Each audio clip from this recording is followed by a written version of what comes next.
भगवत भगवान की, श्री सद्गुरुदेव भगवान की।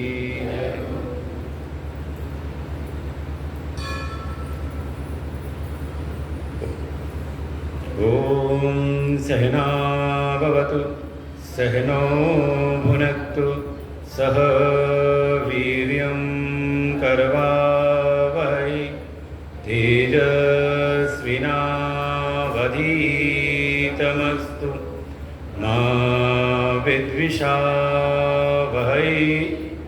ओम शांति शांति शांति। अखंडमंडलाकारं व्याप्तं येन चराचरं तत्पदं दर्शितं येन तस्मै श्री गुरवे नमः। अज्ञानतिमिरान्धस्य ज्ञानाञ्जनशलाकया चक्षुरुन्मीलितं येन तस्मै श्री गुरवे नमः। गुरुर्ब्रह्मा गुरुर्विष्णु गुरुर्देवो महेश्वर गुरुर्साक्षात् परं ब्रह्म तस्मै श्री गुरवे नमः। त्वमेव माता च पिता त्वमेव बन्धुश्च सखा त्वमेव वेद्या द्रविणं त्वमेव सर्वं मम देव। गजाननं भूतगणादिसेवितं कपित्थजम्बूफलचारुभक्षणम् उमासुतं शोकविनाशकारकं नमामि विघ्नेश्वरपादपङ्कजम्। नारायणं नमस्कृत्य नरं चैव नरोत्तमं देवीं सरस्वतीं व्यासं ततो जयमुदीरये। सच्चिदानन्दरूपाय विश्वोत्पत्त्यादिहेतवे तापत्रयविनाशाय श्रीकृष्णाय वयं नमः। यं प्रवदन्तमनुपेतमपेतकृत्यं द्वैपायनो विरहकातरया जुहाव पुत्रेति तन्मयतया तर्वो विनेदु तं सर्वभूतहृदयं मुनिमानतोऽस्मि।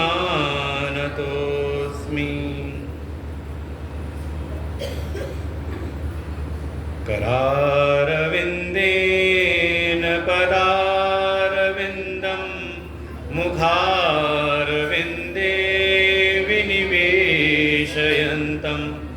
वटस्य पत्रस्य पुटे शयानं बालं मुकुन्दं मनसा स्मरामि। श्रीकृष्ण गोविन्द हरे मुरारे हे नाथ नारायण वासुदेव। जिह्वे पिब स्वामृतमेतदेव गोविन्द दामोदर माधवेति।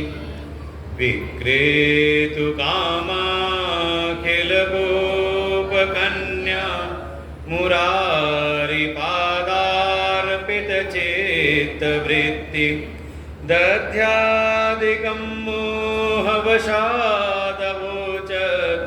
गोविन्द दामोदर माधवेति।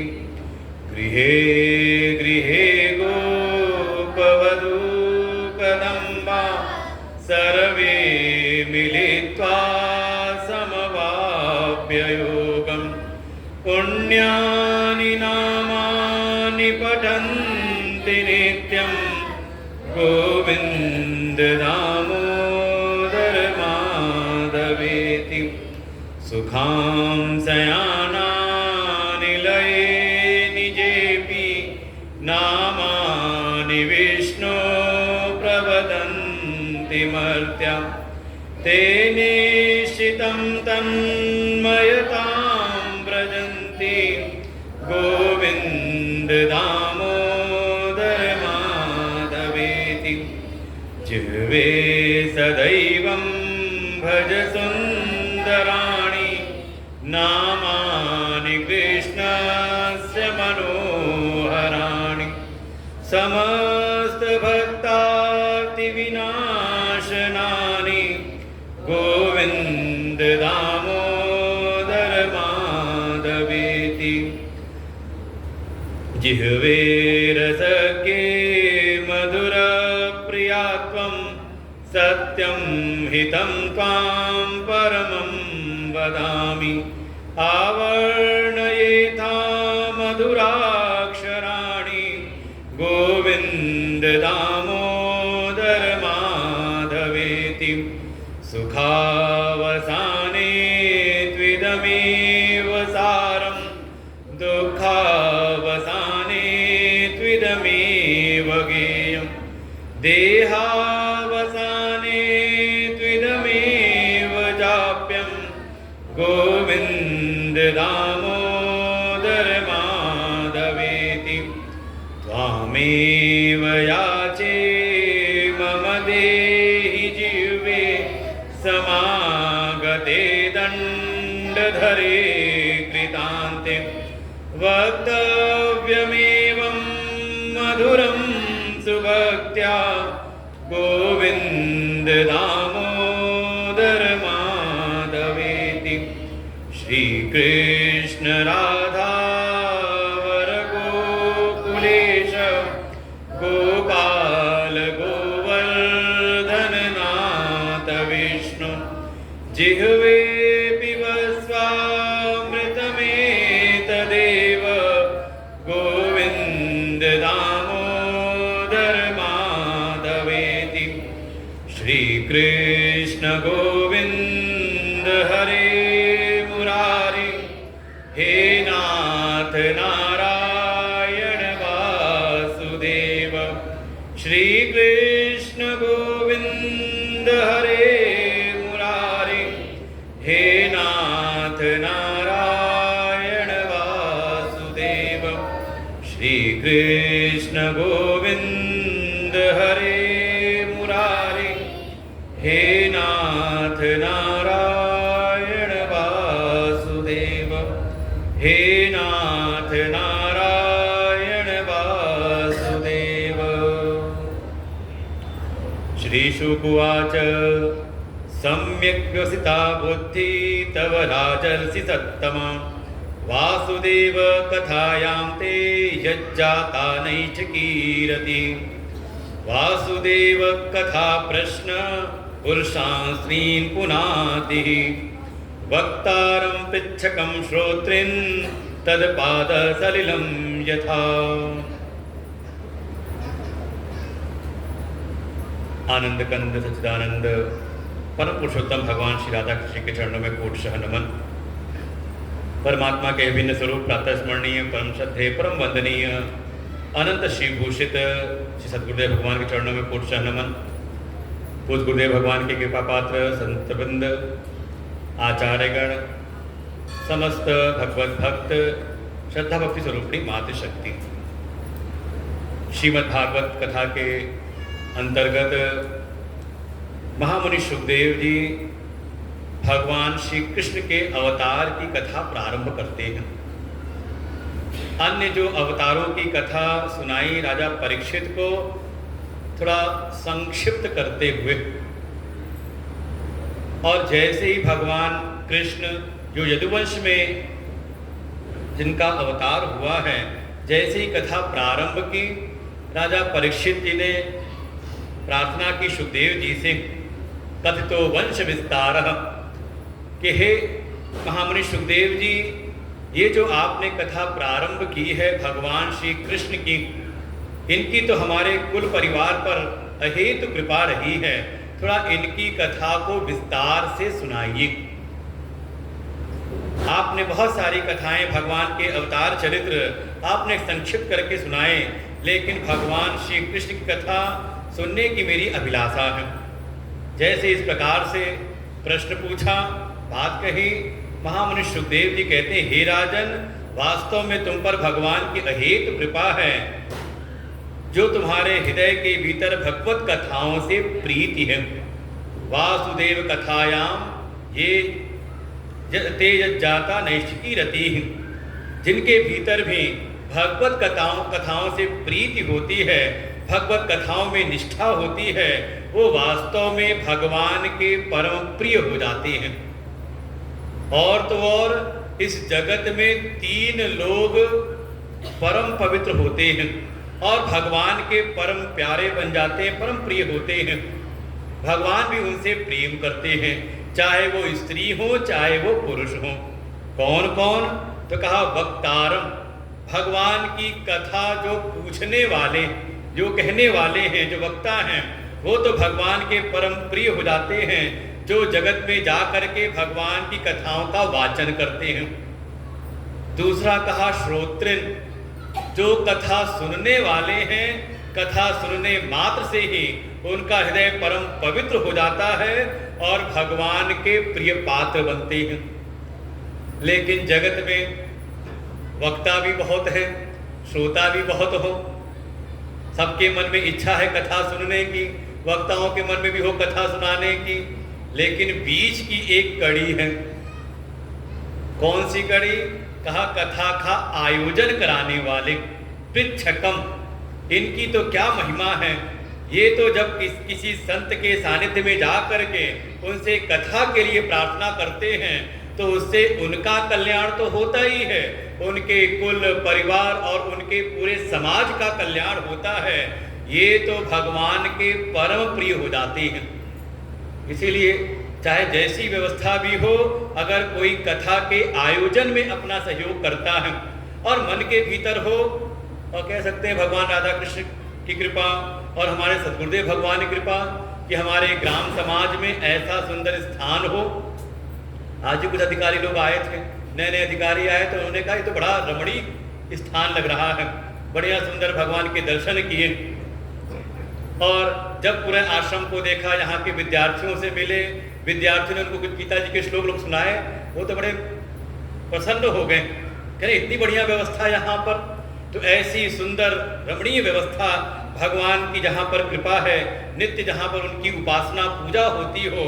और एक दिन हमने कहा भी कि ये स्थान क्या है, जैसे भगवान जब आते हैं अपनी लीला करने के लिए तो अपने नित्य लोक को लेकर के आते हैं, चाहे भगवान शिव हो और चाहे भगवान श्री कृष्ण हो। ऐसे ही ये प्रज्ञानम सत्संग आश्रम का हमारे पूज्य गुरुदेव भगवान का ये उनका लीला स्थान है, उनका धाम है।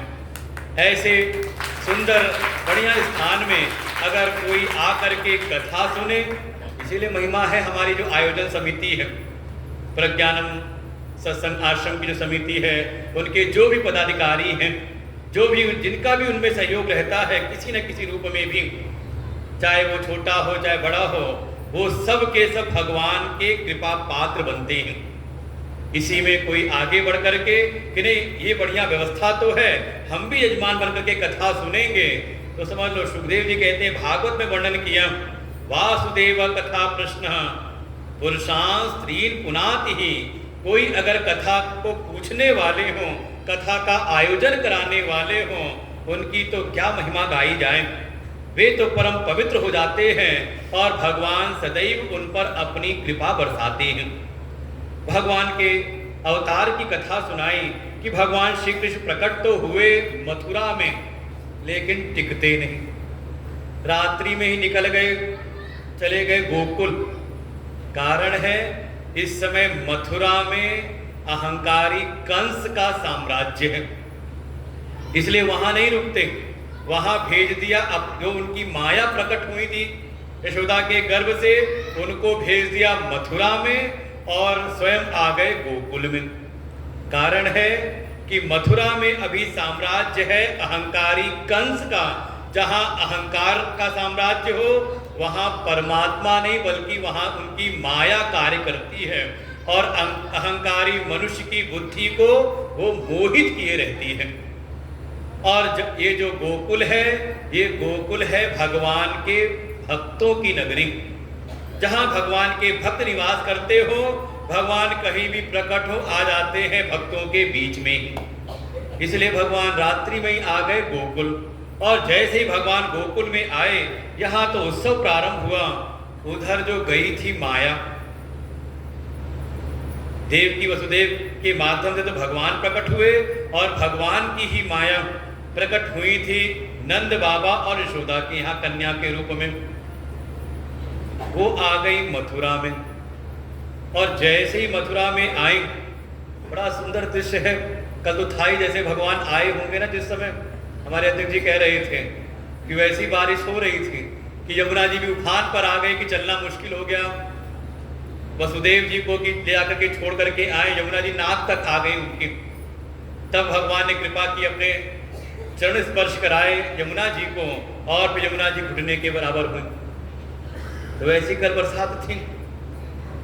लेकिन दृश्य कैसा है, जिस समय भगवान प्रकट हुए हैं मथुरा में, सबके सब सो रहे हैं।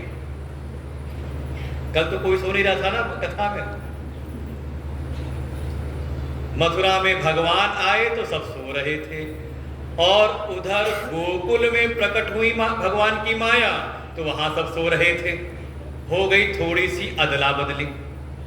माया को बुलाया भगवान ने यहां मथुरा में और खुद चले गए गोकुल में। इधर माया आई तो रो रो के सबको जगाती है और उधर भगवान गए तो रो रो के सबको जगाते हैं, सब जग जाते हैं।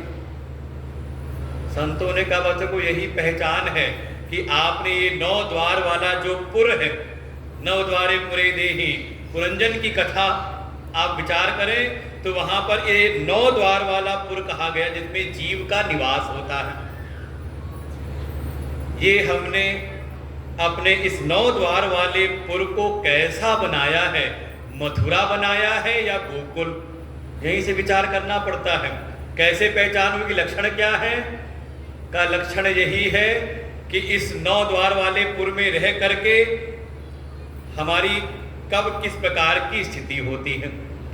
कहीं पर माया की चर्चा हो, दुनियादारी की चर्चा हो और आप बिल्कुल चैतन्य बने हुए हैं, बड़ा जोश के साथ आप उसमें सहभागी बनते हैं।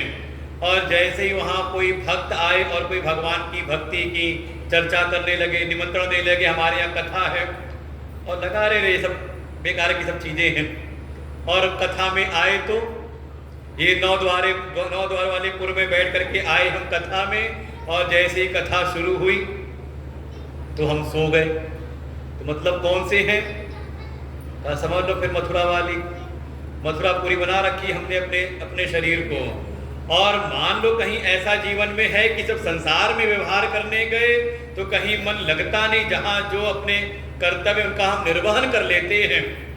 लेकिन जब कथा में आए तो कथा में एक उत्साह है, कथा में से एक प्रीति है, आके कथा में बार बार जाने का मन होता है। तो समझ लें कि हाँ कुछ भगवान की कृपा है।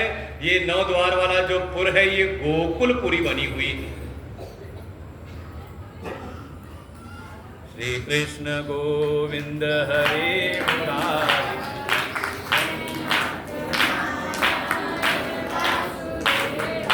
श्री कृष्ण गोविंद हरे मुरारी,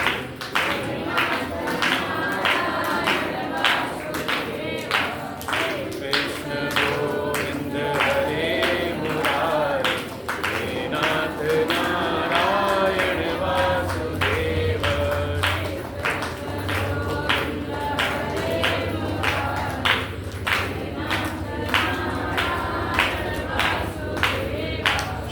कृष्ण गोविंद हरे मुरारी, हे नाथ नारायण वासुदेव।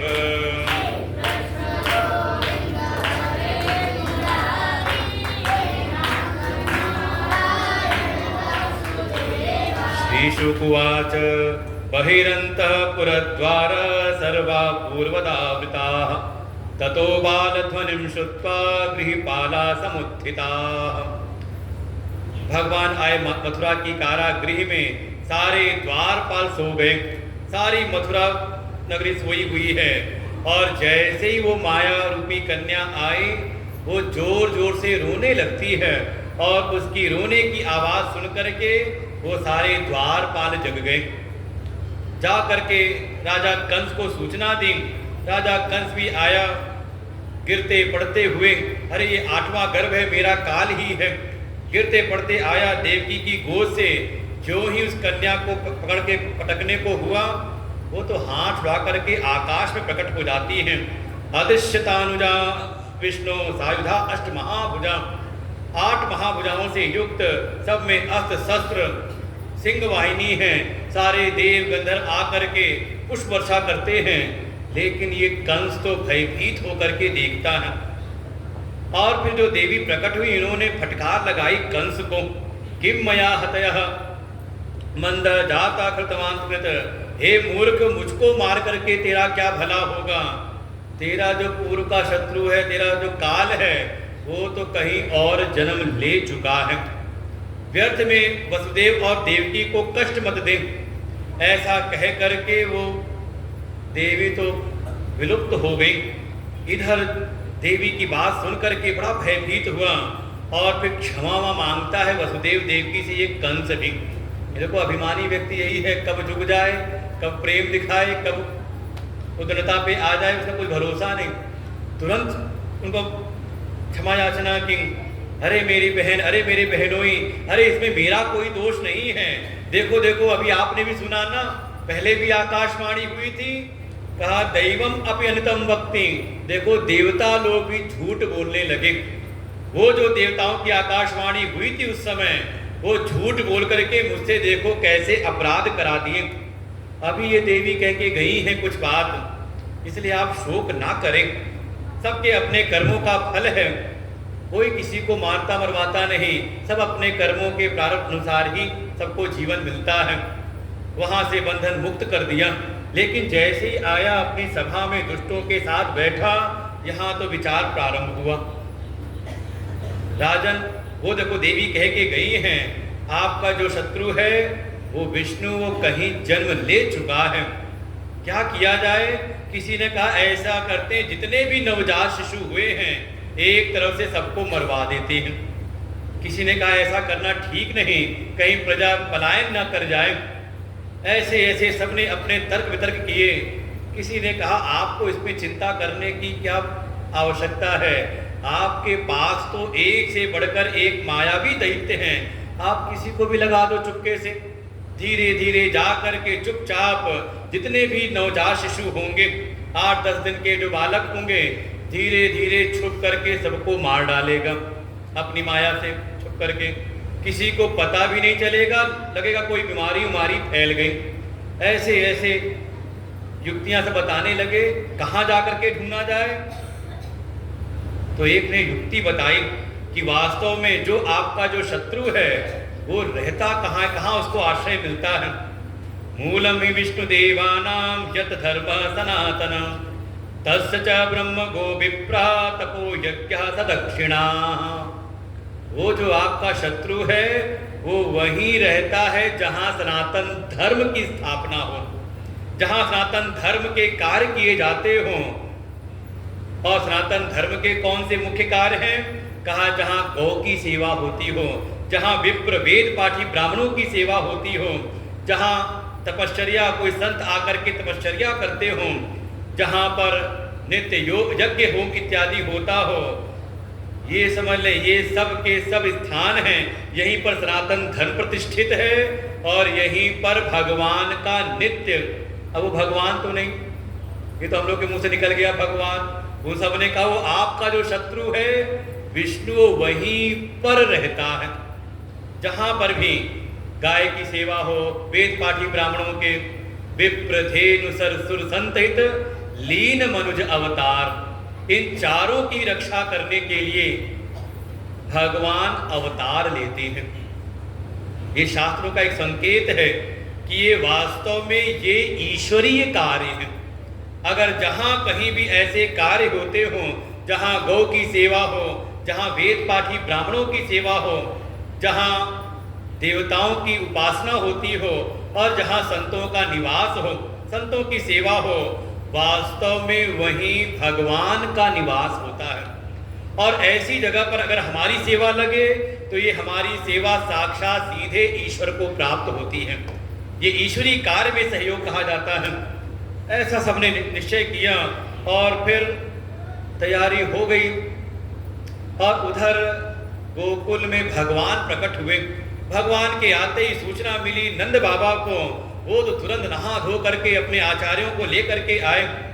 जो भी जात कर्म संस्कार थे, अपने शांडिल्य गुरु जी के द्वारा जात कर्म संस्कार कराया और फिर उन्होंने जो जब दान दक्षिणा देने को आए, बिल्कुल उदार हृदय के साथ में 7 तिल के पहाड़ खड़े कर दिए, उस पर रत्न आदि रख करके ब्राह्मणों को दान दिए, लाखों लाख गैये का दान का संकल्प किया और ये सूचना धीरे धीरे सारे गोकुल में फैलने लगी।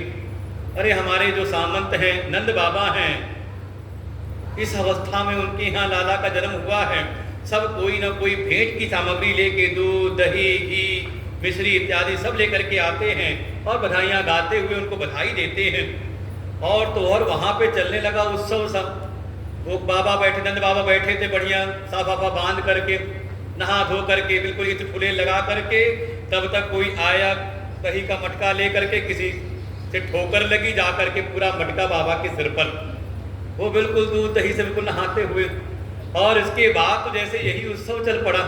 कोई नई चीज़ नहीं, आजकल चलता है, कुछ लोग कुछ खिलाते हैं, कुछ लगा देते हैं। ये हमारे गोकुल में ऐसे उत्सव हुआ है। गोपः परस्परम हृष्टा दधि क्षीर घृताम्बुभि आसिंचन्तो विलिम्पन्तो नवनीतै च चिक्षुः। सब दूध दही लेकर के आए, भेंट सौंपते हैं।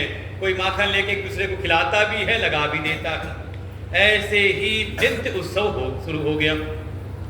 धीरे धीरे समय पता चला नहीं, 6 दिन बीते।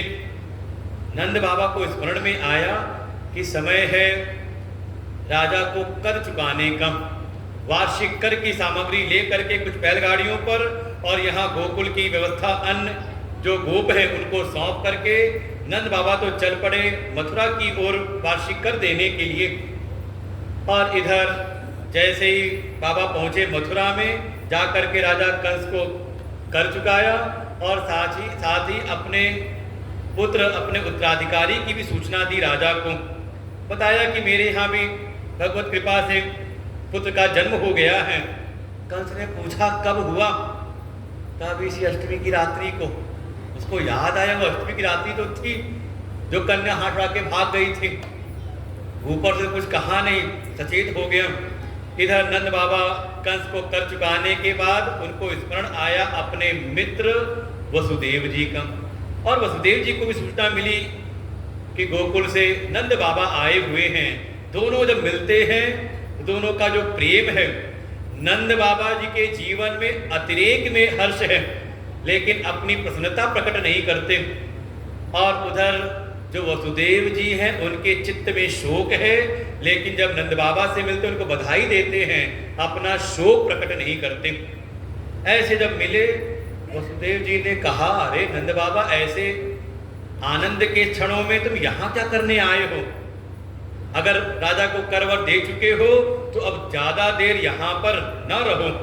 करो वही वार्षिको दत्तो राके दिष्टा वयम च वह नेहम स्थेयम बहुतिथम संति उत्पाताश्च गोकुले। मुझको तो ऐसी आशंका हो रही कि तुम्हारे पीछे गोकुल में कोई उत्पात होने वाला है, इसलिए ज्यादा देर यहाँ मत रुको, चले जाओ वापस। और नंद बाबा वसुदेव जी की बात को सुन करके उत्पात की आशंका से ग्रसित हुए, लेकिन चलते चलते भगवान श्री हरि का स्मरण करते हैं, हे प्रभु आप रक्षा करो। और इधर जब तक ये पहुँचते तब तक कंसेन प्रहिता घोरा पूतना बालघातिनी। कंस की भेजी हुई एक राक्षसी, बकासुर की बहन है, नाम है पूतना। नामी है पूतना, जो पवित्र ना हो। और दूसरा कहा पूतम नयति, जो निर्मल हृदय के, जो पवित्र आत्मा, जो कोई नवजात बच्चे हैं, जो उनका हरण कर ले जाए। ऐसी वो बाल घातनी ग्राम ग्राम नगर नगर घूमते हुए जहां कहीं उसको सूचना मिलती कि यहाँ किसी बालक का जन्म हुआ है, जाती चुपचाप अपनी माया से बालक का अपहरण करके उसको कुछ न कुछ करके मार देती। ऐसी चलते चलते भगवान ने भी विचार किया, ये आई तो मेरे लिए है, ये अबोध बालकों की हत्या क्यों हो। अपनी माया से उसको खींच लिया, उड़ते उड़ते निकली गोकुल के ऊपर से। और भगवान के जन्म का छठा दिवस है और कुछ विशेष तैयारी चल रही थी। कढ़ी चावल वल बन रहा था, उसको लगा कि लगता है किसी बालक की छठी मनाई जा रही है। वो भी उतर के आई आकाश मार्ग से नीचे, एक जगह जाके पेड़ के पीछे बढ़िया सुंदर सा उसने रूप धारण किया, बिल्कुल स्वर्ण आदि से सज्जित, हाथ में कमल का पुष्प ले लिया। लगा जैसे साक्षात लक्ष्मी ही प्रकट हुई हैं। सारे गोकुल वासी चकाचौंध हो जाते हैं देख करके, अरे देवी आई हैं। देखो जब से हमारे लाला आए हैं, नंद के लाला का जन्म हुआ है, तब से रोज कोई ना कोई देवता आते हैं हमारे गोकुल में, कोई दिव्य बालक है उसका दर्शन करने आते हैं। किसी ने कहा देखो आज तो लगता है साक्षात लक्ष्मी देवी आई हैं, और लक्ष्मी आ जाए तो फिर किसी का कहीं ध्यान वन लगता नहीं, फिर उसी में लग जाती है। जैसे समुद्र मंथन में जब आ गई लक्ष्मी जी वरमाला लेकर के, तो मंथन गया छूट, सब खड़े हो गए स्वयंवर की पंक्ति में कि लक्ष्मी जी हमारा वर्ण करें, लक्ष्मी जी हमारा वर्ण करें। अरे एक समय लक्ष्मी जी पहुंच गई, देवर्षि नारद, दोनों बहनें हैं, एक लक्ष्मी देवी है, उनकी एक दूसरी बहन है, नाम है दरिद्रा देवी, अलक्ष्मी। कभी पाठ करते हमारे बटुक लोग सुने, तो चलने देते उसको जो चल रहा था, फिर जाएंगे बंद कर। दो बहनें हैं, एक का नाम है लक्ष्मी और दूसरी का नाम है अलक्ष्मी। कभी लोग शिशुत का पाठ करें, देखो उसमें दोनों नाम आएंगे। दोनों में कुछ लाग डांट हुई कि हम बड़ी तुम बड़ी, कि कौन है। पहुंच गई देवर्षि नारद के पास में। देवर्षि नारद को पकड़ लिया, हे देवर्षि आप ही निर्णय करो कि हमें कौन ज्यादा अच्छी, कौन ज्यादा खूबसूरत है, कौन ज्यादा बढ़िया, कौन ज्यादा अच्छी है देखने में। अब देवर्षि नारद मन ही मन सोचते क्या करें, किसी एक को भी अगर अच्छा कह दे दूसरी नाराज ना हो जाए। लक्ष्मी को अच्छा कह दिया तो उनकी जो दूसरी बहन है दरिद्रा, वो कहीं रुष्ट हो गई तो दरिद्र बना देंगी, और कहीं जो अलक्ष्मी है दरिद्रा है उनको कह दी, तारीफ कर दी, तो ये लक्ष्मी जी रुष्ट होकर चली जाएंगे। बड़ा मुश्किल है। कहा लेकिन जब दोनों पीछे पड़े कि निर्णय करिए, आप ही निर्णय करिए कौन दोनों में अच्छी है। देवर्षि नारद ने कहा ऐसे क्या, निर्णय करो, थोड़ा चल के तो दिखाओ, चल करके जाओ, आओ देखूं मैं कम से कम चाल ढाल देखो तुम लोगों के, तब तो बताओ ना, कोई निर्णय करूं।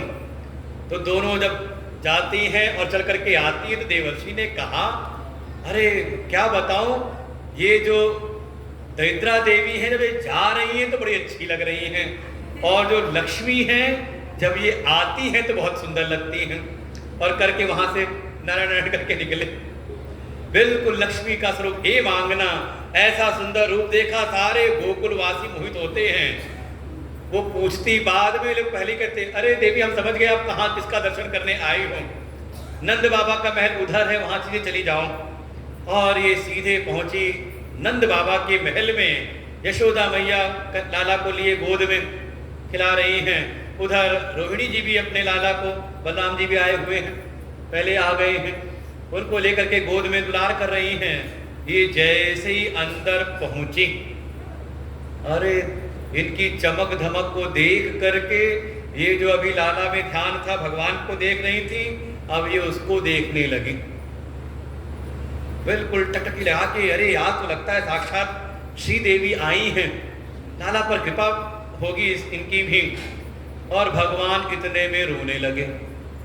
भगवान मनी मन रोने लगे। त्रिलोकी का स्वामी सच्चिदानंद ब्रह्म, मैं आया हूं इनके पास में, इनकी गोद में, और इनका ध्यान असली में नहीं है। जो असली वास्तविक तत्व हैं उन पर इनका ध्यान नहीं है। दुनिया वालों की यही रीत है। मैं आया हूं स्वयं इनके पास में, और ये देख किस पे रही? नकली पे, नकली चमक धमक पर इनका ध्यान है। भगवान रोने लगे, चुप होते नहीं। तब वो देवी बोली, पूतना देवी बोली, अरे यशोदा, लगता है तेरा ये पहला लाला है, तुझे बच्चे से खिलाने आता नहीं, ला मुझको दे दे, मैं अपनी गोद में खिलाती हूँ इसको। मैया को तो लगा देवी का आशीर्वाद मिलेगा। हाँ देवी, आपने बिल्कुल सही कहा, मेरा पहला ही लाला है, आपकी कृपा से ही हुआ है। दे दिया गोद में, और जैसे ही गोद में गए तो भगवान हो गए बिल्कुल चुप। अब तो यशोदा मैया की श्रद्धा और बढ़ गई। देखो देवी की महिमा है, इनकी गोद में जाते ही देखो चुप हो गया। ये चुप हो नहीं रहा था। उधर मनी मन भगवान कहते हैं, अब रो के क्या करूं। जब कोई बच्चा डरता है कोई डरावनी चीज को देख करके तो भागता है अपनी माँ के पास में कि मैया बचा लेंगी, और मैया खुद डरावनी चीज के हाथ में दे दे तो अब रोने से क्या फायदा। भगवान हो गए चुप। लेकिन गोद में जाते ही भगवान ने अपनी आंखें बंद कर ली।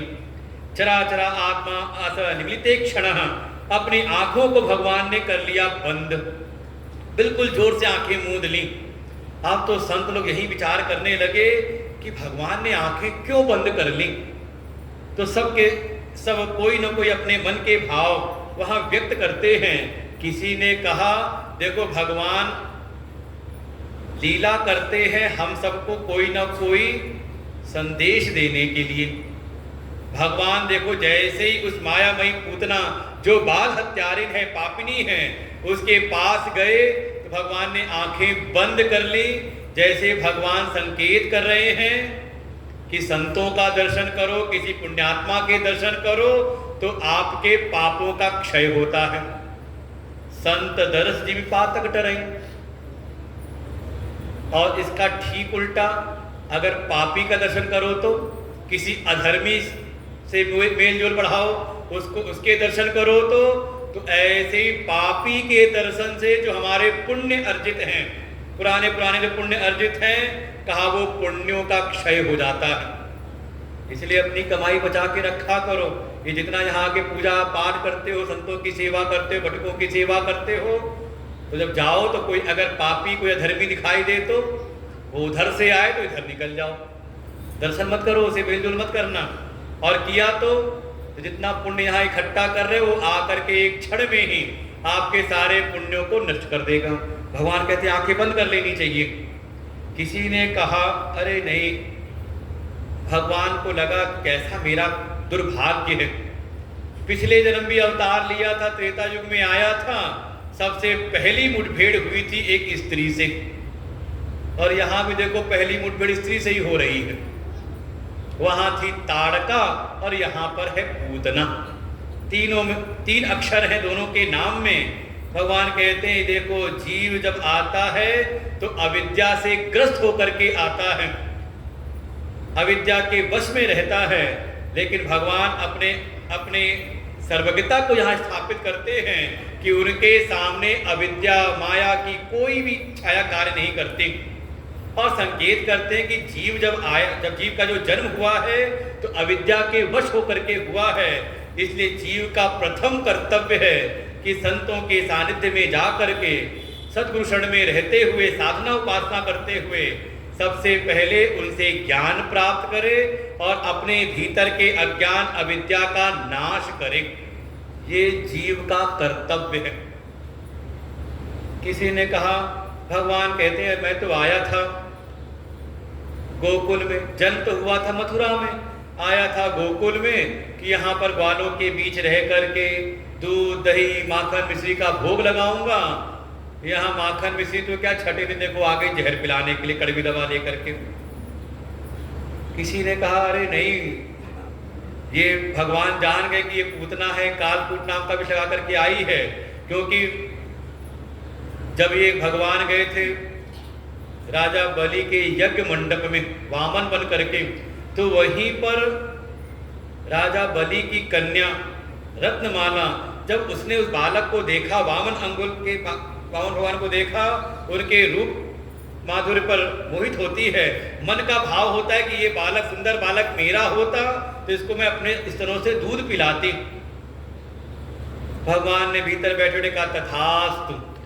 भगवान भीतर बैठ के ही कहते रहते हैं इसलिए जीवन में जो घट रहा है ना, ये हमारी इच्छाओं से ही हो रहा है। जो दिन भर आप कल्पना करते हो, इच्छा करते रहते हो, उसी का जो इच्छा करियो मन माही, वही सब सामने आ जाता है।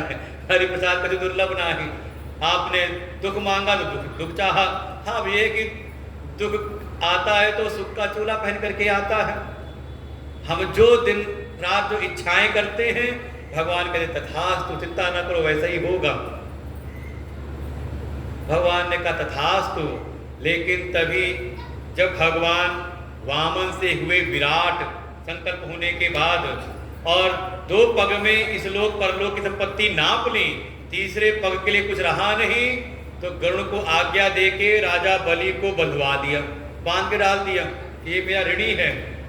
जब ये दृश्य देखा राजा बलि की कन्या ने, उसके तो भीतर जो प्रेम था वो तत्क्षण बदल गया। वो मन में आया उसके क्रोध, ये कैसा बालक है, आया था छोटा बन करके, इतना मासूम बन करके, और जब संकल्प किया तो छल से इतना बड़ा हो गया। ऐसा छल, ऐसा कपट करने वाला बालक मुझको मिल जाए तो इसको स्तनों से दूध क्या, स्तनों में जहर लगा के पिला दूं। भगवान ने कहा तथास्तु। और फिर मनी मन भगवान स्मरण करते हैं अपने आराध्य, हे भोले बाबा जल्दी पधारो यहाँ पर, मैं तो आया था ग्वालों के बीच में दूध दही माखन मिश्री का भोग लगाने के लिए, ये छठे दिन ही आ गई है जहर पिलाने के लिए। आपको तो पुराना व्यसन है ना जहर पीने का। उस समय भी आप आए थे समुद्र मंथन में, जब हलाहल विष निकला था, तब भी आपने आकर के जगत कल्याण के लिए आपने उस विष का पान किया था। हे प्रभु, फिर आवश्यकता है, आओ इसका विष आप पी लो और बाकी जो इसका दूध है उसका पान मैं कर लूंगा। ऐसे ऐसे जो संतों ने अपने भावों को यहाँ पर व्यक्त किया। इधर पूतना ने कहा यशोदा से, रोहिणी से, अरे जाओ तुम्हारे यहाँ बहुत सारे मेहमान आ रहे हैं, छठी उत्सव चल रहा है, थोड़े लाला को मैं ही संभालती हूँ। और यशोदा मैया रोहिणी मैया निकल गई अपना अपना घर गृह से काम देखने। इधर इसको मौका मिला, चुपके से अपने स्तनों को लाला के मुख में लगाया और भगवान ने भी दोनों हाथों से स्तनों को पकड़ा और इसके काल कूट विष के साथ साथ, इसके दूध के साथ साथ उसके प्राणों को भी पीने लगे। और जब प्राणों का पान करने लगे, उसके शरीर में वेदना हुई, मुंच मुंच अलमिति, छोड़ छोड़। भगवान कहते बस देवी यही तो कमी है, मैं पकड़ना तो जानता हूँ, छोड़ना नहीं जानता हूँ। अब तो चक्कर में फंसी गई है। और उसके जब प्राणों का जब भगवान पान करने लगे, वो बिल्कुल पीड़ा से विकल होकर के बाहर की ओर भागती है, अपने असली रूप में आ गई, बिल्कुल विकराल सा रूप है। सारे गोकुलवासी भयभीत हो गए, अरे ये कौन है, अरे लाला को लिए भागी जा रही है। और अचानक भगवान ने उसके प्राणों का पान किया और उसका देहांत होता है, गिर पड़ी। गिरी, भगवान उसके वक्षस्थल पर पीड़ा कर रहे हैं, सब आके खेले थे, इतनी बड़ी राक्षसी। सब विचार करने लगे, अरे इतनी बड़ी राक्षसी लाला को, किसी जगह देखा लाला को लेके भाग रही थी पापिनी, देखो अपनी मौत खुद ही मर गई, लगता है इसको ठोकर लगी। किसी ने कहा अरे ठोकर लगती तो मुंह के बल गिरती, ये सर के बल कैसे गिरी, ये तो इसके पाप ही थे जिसने इसको फल दिया है। तब तक बाबा भी आए, उन्होंने देखा, देखो वसुदेव जी सत्य कह रहे थे, इतनी बड़ी राक्षसी। जब वो गिरी तो 6 कोस के पेड़ उसके नीचे दब गए। इतनी बड़ी रही होगी 1 कोस में, कहते 7 कोस की परिक्रमा। किसकी परिक्रमा 7 कोस की? गोवर्धन जी की। कितनी किलोमीटर है? था 1 कोस में वहां 3 किलोमीटर। तो समझ लो 6 कोस की इतनी विकराल रूप में आ गई। 6 कोस का ये अविद्या है, स्वयं अविद्या रूप है। स्वयं अविद्या एक आवरण करती है और अविद्या के आवरण के बाद फिर क्रमशः 5 कोश आनंदमय, विज्ञानमय, मनोमय, प्राणमय और अन्नमय। यही कोश जीव के स्वरूप को आवृत किए रहते हैं। जो जीव साक्षात ब्रह्म स्वरूप है, परमात्मा स्वरूप है, लेकिन जब तक ये अविद्या का आवरण है वो इस संसार में सुखी दुखी जीव बना रहता है। नंद बाबा ने आज्ञा दी अपने सेवकों को, वो जाके लाला को उतार करके लाए, मैया की गोद में दिया। मैया तो लेके गई सीधे गौशाला में।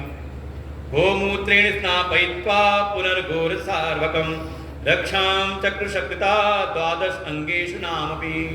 कुछ गोमूत्र से स्नान कराया लाला को, फिर गोरज जो है लाला के 12 अंगों पर लगाया और 12 आदित्यों को स्मरण करते हुए सबसे प्रार्थना की, आप मेरे लाला के अंगों की रक्षा करिए। संतों ने कहा देखो जो त्रिलोकी के स्वामी है ना, उन पर भी विपत्ति आई तो रक्षा करने वाली कौन है? किसका आश्रय लिया मैया ने? कहा गौ माता का। ये है गौ की महिमा, इसलिए भगवान स्वयं आते हैं गौ की रक्षा के लिए। गोमूत्र स्नापयित्वा, और मनी मन भगवान मुस्कुराते हैं, हाँ मैया बुला लो सारे देवताओं को जो दिन रात मेरे सामने खुद अपनी रक्षा के लिए हाथ जोड़े खड़े रहते हैं, आज मैया उन्हीं को बुला रही हैं मेरी रक्षा के लिए। इधर पूतना के शरीर का दाह संस्कार किया, लेकिन जब पूतना का शरीर जलता है तो उससे ऐसी सुगंधि प्रकट हुई जैसे अगर तगर इत्यादि औषधियों के साथ में कोई होम कर रहा हो। सुखदेव जी ने कहा देखो यही भगवान का स्वभाव है। पूतना लोक बालग्नि राक्षसी रुद्रासना, ऐसी बाल हत्यारित पूतना आई, भगवान को मारने के प्रयोजन से आई, लेकिन उसको भी भगवान का स्पर्श मिला तो उसको भी भगवान ने उसका भी उद्धार किया, अपनी धाय का पद दे दिया। हिम पुनः श्रद्धया भक्त्या कृष्णाय परमात्मने। फिर इस जगत में अगर कोई प्रेम से श्रद्धा से भगवान की सेवा करे, भगवान का अर्चन करे, भगवान की उपासना करे, भगवान की भक्ति करे, तो भगवान उसको क्या गति देते होंगे। ऐसे भगवान की महिमा का वर्णन सुखदेव जी ने किया। कुछ समय बीता, तीसरे महीने की घटना, वो जो ब्रज की गोपिकाएं रोज आती लाला के दर्शन करने के लिए, एक दिन देखा क्या कि लाला खेलते खेलते अपने आप करवट बदल ली। अरे जैसी करवट बदली तो बधाई देने लगी, अरे मैया, अरे यशोदा, बधाई हो, देखो लाला ने अपने आप करवट बदल ली। ये देखो हमारा सनातन धर्म है, ये नित्य उत्सव का ही यहाँ पर रहता है कोई ना कोई पर्व। हमारे यहाँ शोक मनाने के लिए कोई पर्व नहीं, कोई दिन नहीं, यहाँ बैठ के रोते रहो। कहा बधाई हो, कुछ खिलाओ पिलाओ। मैया ने कहा कोई बात नहीं, चले आना, कल सबका न्योता है। और फिर अगले दिन तैयारी होने लगी, उत्सव हो रहा है। मैया घर की जो घर गृहस्थी की सामग्री है सब घर को आंगन को खाली करेंगी, जो गोपियां आएंगी उनके बैठने के स्थान के लिए, और सारी घर गृहस्थी की जो सामग्रियां हैं, मटके इत्यादि हैं, वो सब सेवकों को आज्ञा दी। और घर के बाहर एक पेड़ के नीचे बैलगाड़ी थी, उसी के ऊपर रखवा दिया। धीरे धीरे देखा कि जितनी जगह खाली करे उतनी गोपियां आ जाएं। जगह कम पड़ने लगी तो देखा क्या, सुबह लाला को दूध पिला करके पालने में सुलाया था। मैया को लगा ये पालना भी जगह घेर रहा है, इसको भी बाहर वही रखवा दूं तो 2-4-10 गोपियां यहाँ भी बैठ जाएंगी। सेवकों को आज्ञा दी, इधर आओ, ये पालने को उठा के ले जाओ। हाँ, वो पेड़ की जो बैलगाड़ी है ना, उसी के नीचे रख देना, कहीं धूप उप ना लगे, छांव में रखना। और वो सेवक आए और पालना ले जा करके रख दिया उसी बैलगाड़ी के नीचे, जिसके ऊपर सारी घर गृहस्थी की सामग्री रखी थी। थोड़ी देर में कुछ बालक आ गए और जब वो खेलने लगे, आवाज सुन करके लाला की आंख खुली। देखा क्या, सोए थे महल में, और जब आंख खुली तो खुले आकाश में। भगवान कहते यही दुनिया की रीत है, जिसके लिए उत्सव हो रहा है उसी को घर से बाहर कर रखा है। इतने में खेलते खेलते ही एक दैत्य है, नाम है हिरण्याक्ष का पुत्र उत्कच, लोमशिषि के शाप से उसका ये शरीर नहीं, स्थूल शरीर नहीं, प्रेत रूप है, वो जिसमें प्रवेश करता उसी का रूप ले लेता। उसने देखा अच्छा ये लाला यहाँ पड़ा है, मैं बैलगाड़ी में प्रवेश करके उसी से दबा के इसका वध कर दूंगा। और जा करके उसी बैलगाड़ी में प्रवेश कर गया। बैलगाड़ी को संस्कृत में कहते हैं शकट। तो शकट में प्रवेश किया तो बन गया शकटासुर। था कि इसको दबा के यहाँ मारूंगा, इधर भगवान खेलते खेलते पैर उछाला, एक बार पैर स्पर्श क्या हुआ, वो बैलगाड़ी तो जोर की हट करते उड़ गई आकाश में, सारी घर गृहस्थी की सामग्री तितर बितर हो गई। और जैसे ये धमाका हुआ, वो जो उत्सव मना रहे थे भगवान को भूल करके, वो सब आए, अरे क्या हुआ, सब मैया ने तुरंत फिर उठाया, लाला को गोद में लेके गई, कुछ अला बला रही होगी, फिर वही गौशाला में जा करके अला बला उतारना, पूछ गौ माता की पूछ से झाड़ा वाड़ा पेरना, कुछ अला बला रही होगी। बाबा ने जा करके पूछा, वो जो बालक वहाँ खेल रहे थे उनसे जा करके पूछा, जाके पूछा, अरे बालकों ये बताओ, ये ना कोई आंधी ना कोई तूफान, ये बैलगाड़ी उलट कैसे गई, ये आकाश में कैसे उड़ गई, क्या हुआ अचानक ये? वो बालकों ने कहा, अरे बाबा हमने अपनी आंखों से देखा, ये लाला जो है खेल खेले पैर उछाल रहा था और रुतानेन पादेन क्षिप्तमें तन्न संशय, ये रोते रोते लाला ने पैर एक बार ऐसा उछाला कि पैर लगा बैलगाड़ी में और बैलगाड़ी उलट गई, उड़ गई आकाश में। बिल्कुल हमने अपनी आंखों से देखा है, कोई संशय नहीं है। न तशद धीरे गोपा, सबने समझा ये बालक है, कुछ भी बोलते हैं, कुछ रहा होगा, भगवान की कृपा रही, लाला को कुछ हुआ नहीं। वास्तव में ये है शकटासुर, जैसे पूतना है अविद्या, ऐसी शकटासुर है भीतर का एक दोष जिसको कहते हैं जड़त्व बुद्धि। जब बुद्धि जड़ पदार्थों को ही वरीयता देने लग जाए, चेतन की ओर उसकी दृष्टि न जाए, सवेरे का प्रसंग यही चलता रहता है, जड़ और चेतन का विवेक करते रहो, बाहर के दृश्य जड़ पदार्थों का विचार करके चेतन का विचार करें। लेकिन जब तक अविद्या से ये चित्त हमारा आवृत है, हमारा मन चेतन प्रभु में नहीं लगता, बल्कि संसार के जड़ पदार्थों में ही लगा रहता है। और कई बार घरों में भी होता है, भगवान के लिए भगवान की पूजा करनी है, अब घर में कई जगह मिली नहीं तो हमने घर की एक अलमारी, उस पर नीचे बैठाया ठाकुर जी को, ठाकुर जी की रोज पूजा करेंगे बैठ करके आराम से, और ऊपर के खानों में तो भगवान तो हो गए नीचे, चेतन प्रभु हो गए नीचे, और ऊपर के खानों में सारे घर गृहस्थी की जड़ सामग्रियां रख दी। इसीलिए हमारा मंदिर ऐसे बनता है कि भगवान के ऊपर कोई नहीं, लेकिन कहीं ना कहीं अगर भीतर बुद्धि में जड़ता आ जाए तो हम चेतन प्रभु को भूल करके वरीयता देने लगते संसार के जड़ पदार्थों को। इसी का नाम है शकटासुर। भगवान ने उसका भी वध किया। एक दिन आ गया तृणावर्त, दिन में ही आंधी चलने लगी जोरों की, और मैया लाला को लेके खिला रही थी, उनको लगा लाला बहुत ज्यादा भारी हो गया है। जब संभाला नहीं गया, उठा के पृथ्वी पर रख दिया, भूमि पर रख दिया, और अपने कुछ काम में लगी। इधर वो तृणावर्त बवंडर के रूप में आया, जोरों की आंधी के रूप में, एक आवर्त के रूप में, और देखा लाला को उठा लिया, उठा के ले जाता हूं अपने राजा कंस के चरणों पटक के मारूंगा इसको। भगवान ने भी देखा, लाला ने, अच्छा मामा जी ने भेजा वन खटोला। जब तक तृणावर्त गोकुल में घूमता रहा तब तक भगवान देखते, अच्छा ये गोप यहाँ रहता है, ये गोपी का घर ये वाला है, ये मेरा गोप जो सखा आता है, ये बालक आता है, ये यहाँ रहता है। तब तक तो मनोरंजन कराया अपना, घूमे गोकुल में। और जैसे ही मथुरा का रास्ता पकड़ा, भगवान ने पकड़ ली उसकी गर्दन और अपने भार को इतना बढ़ाया, उसको लगता है जैसे आंधी के झोंके में, लगता है जैसे कोई बड़े पहाड़ की शिला उठा ली हो। छोड़ छोड़ मुंच मुंच अलग कहता है, छोड़ छोड़ मुझको। भगवान ने कहा बस अब छोड़ना तो आता है नहीं।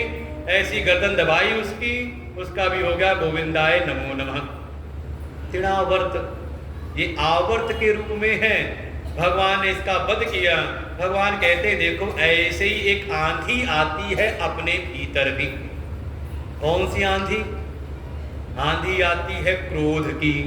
एक बार गुस्सा आ जाए मन में तो अब फिर जो है आगे पीछे कुछ सुनाई देता नहीं। दूसरी आंधी है कामनाओं की। जब ये कामनाओं की आंधी आती है तो हमारे मन को मद डालती है और हमसे जो न करना हो वो भी कार्य करा देती है। शक्नोति है विजयसोढ़ुम, भगवान संकेत करते हैं ये जब तक जीवन है, काम क्रोधोद्भवम वेगम का ये काम और क्रोध का जो आवेग है, प्राग शरीर मोक्षात्, जब तक जीवन है ये आंधी के रूप में आते जाते रहते हैं। तो करना क्या है? कहा समझदार वो है, भक्त वो है जो ये कामनाओं और क्रोध के वशीभूत नहीं होता। जब कभी कामनाओं की आंधी आए, क्रोध की आंधी आए, गुस्सा आए तुरंत प्रतिक्रिया मत करना, थोड़ा धैर्य रखना, थोड़ा गंभीर भारी हो जाना। भगवान देखो भारी हो गए थे। कोई आके गुस्सा दिलाए, ऐसे होता है किसी ने एक बात कही, मन में होता है 4 बार सुना दे इसको, बाद में पछताते हैं। जब कभी ऐसी स्थिति आए तो मन में बिल्कुल गुस्सा आए तो मन में विचार करना, ठीक है अभी नहीं 2 घंटे बाद जवाब देंगे इसको, आज नहीं, आज बढ़िया दिन है, आज तो भगवान का भजन करने का दिन है, आज तुम्हारा व्रत है। कौन सा व्रत है? का हल छठ का व्रत है। का आज नहीं, आज तुम्हें पूजा करनी है, भगवान में मन को लगाना है। गुस्सा आए तो इसको कल जवाब देंगे, मन भर के जवाब देंगे, है कि नहीं? का जब 2 घंटे बीतेगा तो अपने आप गुस्सा भी शांत हो जाता है। कोई 24 घंटे गुस्से में नहीं रहता। हाँ पहले कभी रहते होंगे तो कोप भवन बनाते होंगे उसके लिए, आजकल तो ऐसा का धीरे धीरे आंधी के आवेग जैसा रहता है। और जैसे आंधी हमेशा नहीं रहती, एक समय आई तीव्रता पूर्वक और फिर थोड़ी देर बाद शांत हो जाती है, ऐसी कामनाओं का भी आवेग होता है। ये चाहिए वो चाहिए, महत्वाकांक्षाएं ऐसी बढ़ती हैं मन में हो। जैसे कोई मान लो छोटे बच्चे को लेके गए मेले में, तो बाजार में लेके गए, आजकल का मेला है मॉल, लेके जाओ तो वहाँ पे एक ट्रॉली सी मिल जाती है, ठेला मिल जाता है, उसको लेके जाते। जो काम का जो बड़े हैं, माता पिता हैं, दादी हैं, तो उनको पता है कि हाँ घर गृहस्थी में किस चीज़ की आवश्यकता है, वो चुन चुन करके वो सामान रखती हैं। छोटा बच्चा हो तो उसको लगता है ये भी रख लो, वो भी रख लो, ये भी रख लो, और निकाल के हटाओ तो बच्चा वहीं लौटने लगता है, रोने लगता है।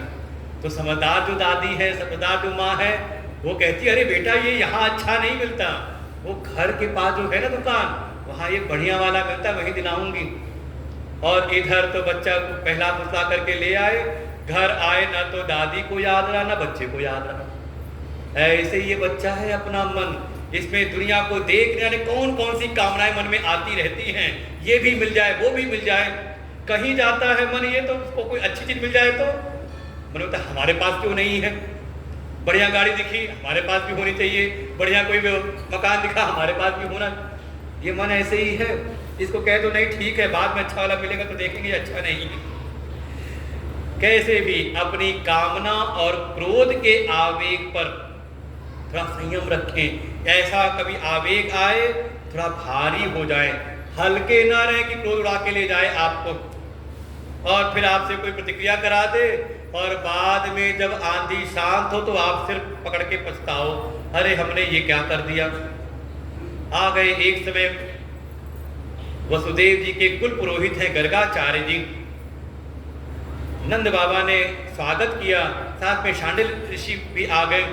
विचार चलने लगा, नंद बाबा ने कहा अरे भगवान आप आए हैं तो हमारे जो बालक हैं इनका आप नाम रख दीजिए, अभी तक इनका कोई नाम नहीं रखा गया है, 2 बालकों का जन्म हुआ है। गर्गाचार्य जी मनी मन तो प्रसन्न हुए कि इसी प्रयोजन से तो मैं आया हूँ, लेकिन अगर सीधे अगर नाम रखा तो बाबा से कहा तुम मुझसे नामकरण कराओगे, फिर नामकरण का भी करोगे बड़ा सा उत्सव, भोज भंडारा करोगे, तो कहीं ये खबर अगर पहुंच गई मथुरा और मथुरा के राजा कंस ने को खबर मिलेगी कि मेरे द्वारा नाम रखा गया है, तो उसको संदेह हो जाएगा कि कहीं ये वसुदेव का पुत्र तो नहीं, इसलिए तुम्हारे कुल पुरोहित उनसे रखवा लो। नंद बाबा ने कहा आप चिंता ना करिए। शांडिल ऋषि ने भी कहा कि अरे ये जो कार्यक्रम है इसको गुप्त रूप से कर लेते हैं, केवल गौशाला में बैठ के केवल घर के लोग बैठे। और फिर गर्गाचार्य जी ने सबसे पहले जो बड़े हैं रोहिणी के पुत्र, अयम ही रोहिणी पुत्रो रमयन सुहृदो गुणै आख्यास्ते राम इति बलाधिक्यात् बलं विदुः, ये जो रोहिणी के पुत्र हैं उनका नाम रखा, कहा इनमें बल की अधिकता बहुत होगी और ये सबको रमाने वाले होंगे, इसलिए इनका नाम होगा बलराम। कभी इनका कर्षण करके गर्भ से दूसरे गर्भ में स्थापित किया गया था, इसलिए इनका दूसरा नाम होगा संकर्षण।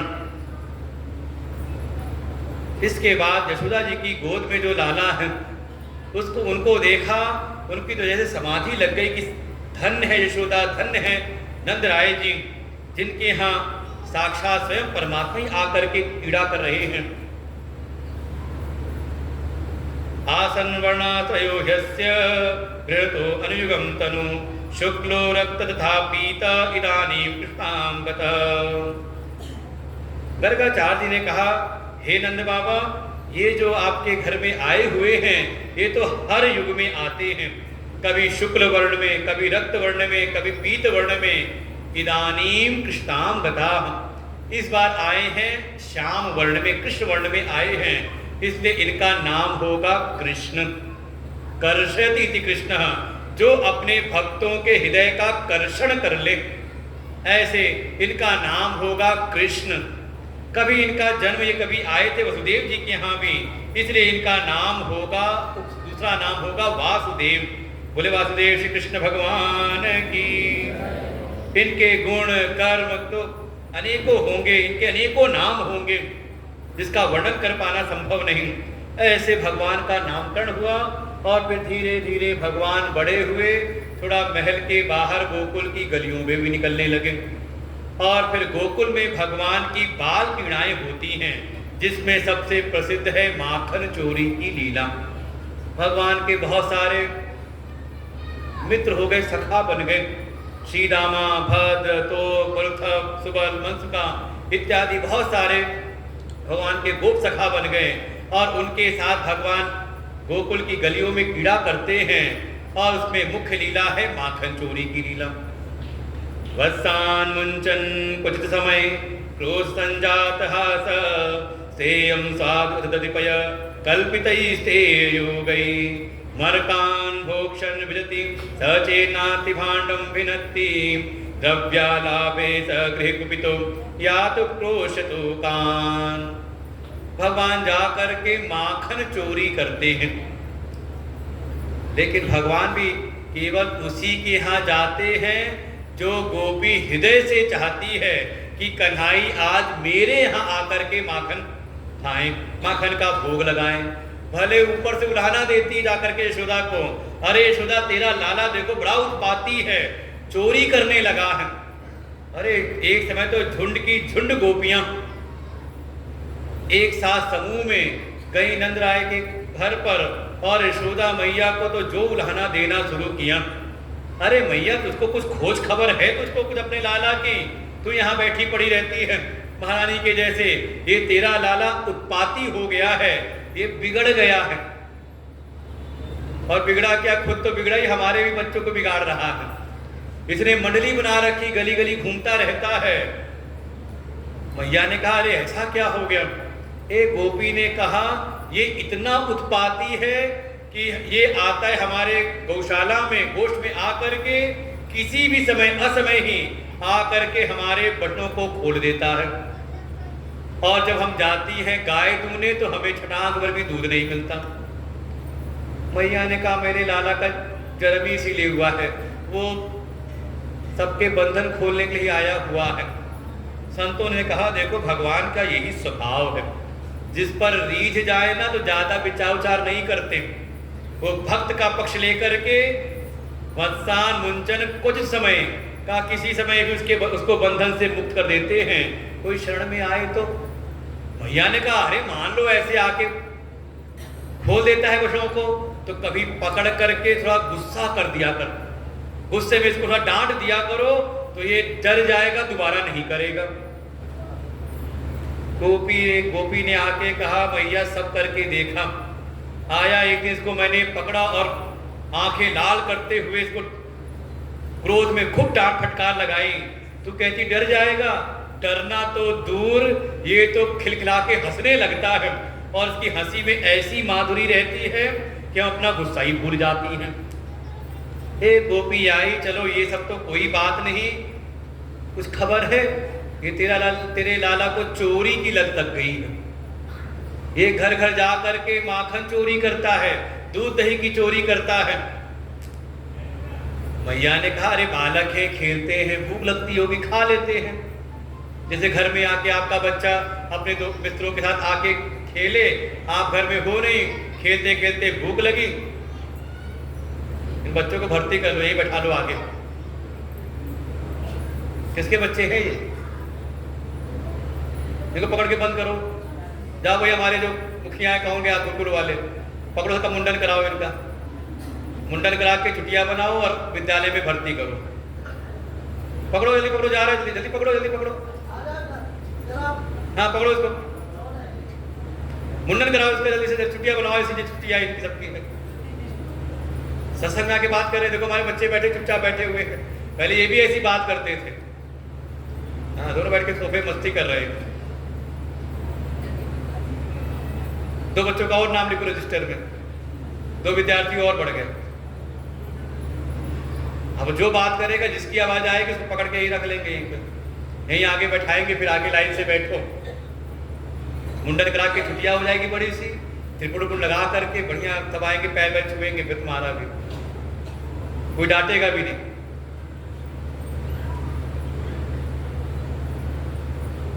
मैया ने कहा अपने माखन ओखन को, मक्खन ओखन दूध दही को छुपा के रखा कर। गोपी ने कहा हमने खूब छुपा के देख लिया, हम डाल डाल ये पात पात, हम जैसे जहां के छुपाते हैं, हमने अंधेरे कमरे में छुपा देते हैं, ये तूने इसको बड़ी माड़ी के पहना रखे, जहां जाता है वो कमरा ही उजाले से भर जाता है। एक ने कहा मैंने तो छीके पर भी रखा, ऊपर टांग करके रखा, इसने मंडली बना रखी है, बिल्कुल सब सधे बधे से है, वो 3-4 नीचे खड़े हो जाते हैं, उसके ऊपर 2-3 खड़े होते हैं, और सबके ऊपर सबका सरदार बन करके हम जहां भी कहीं कुछ रखें ये सब खा पी जाते हैं, माखन मिश्री दूध दही जो कुछ भी रखते हैं। एक गोपी ने कहा चलो अपने बालक हैं, अपने लाला हैं, खा ले कोई बात नहीं, लेकिन ये जब खुद खा करके छक जाते हैं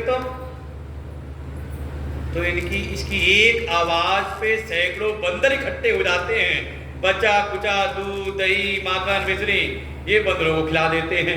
मरकान भोग शैवजती।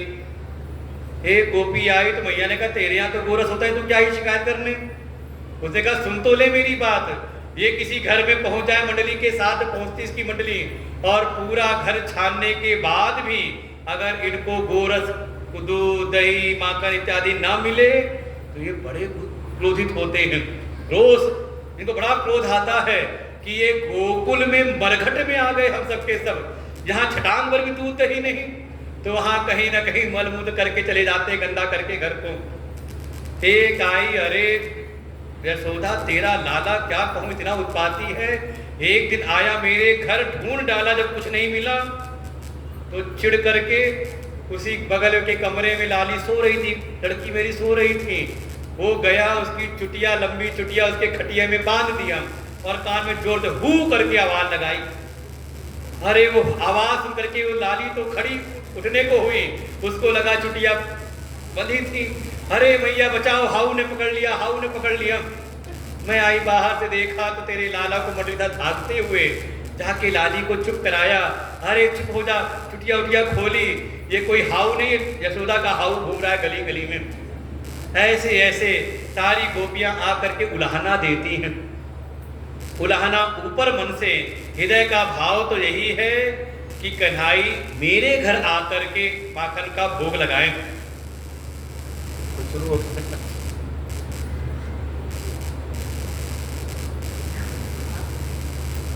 भगवान माखन चोरी करते हैं, वास्तव में माखन के रूप में अपने भक्त के हृदय की चोरी करते हैं।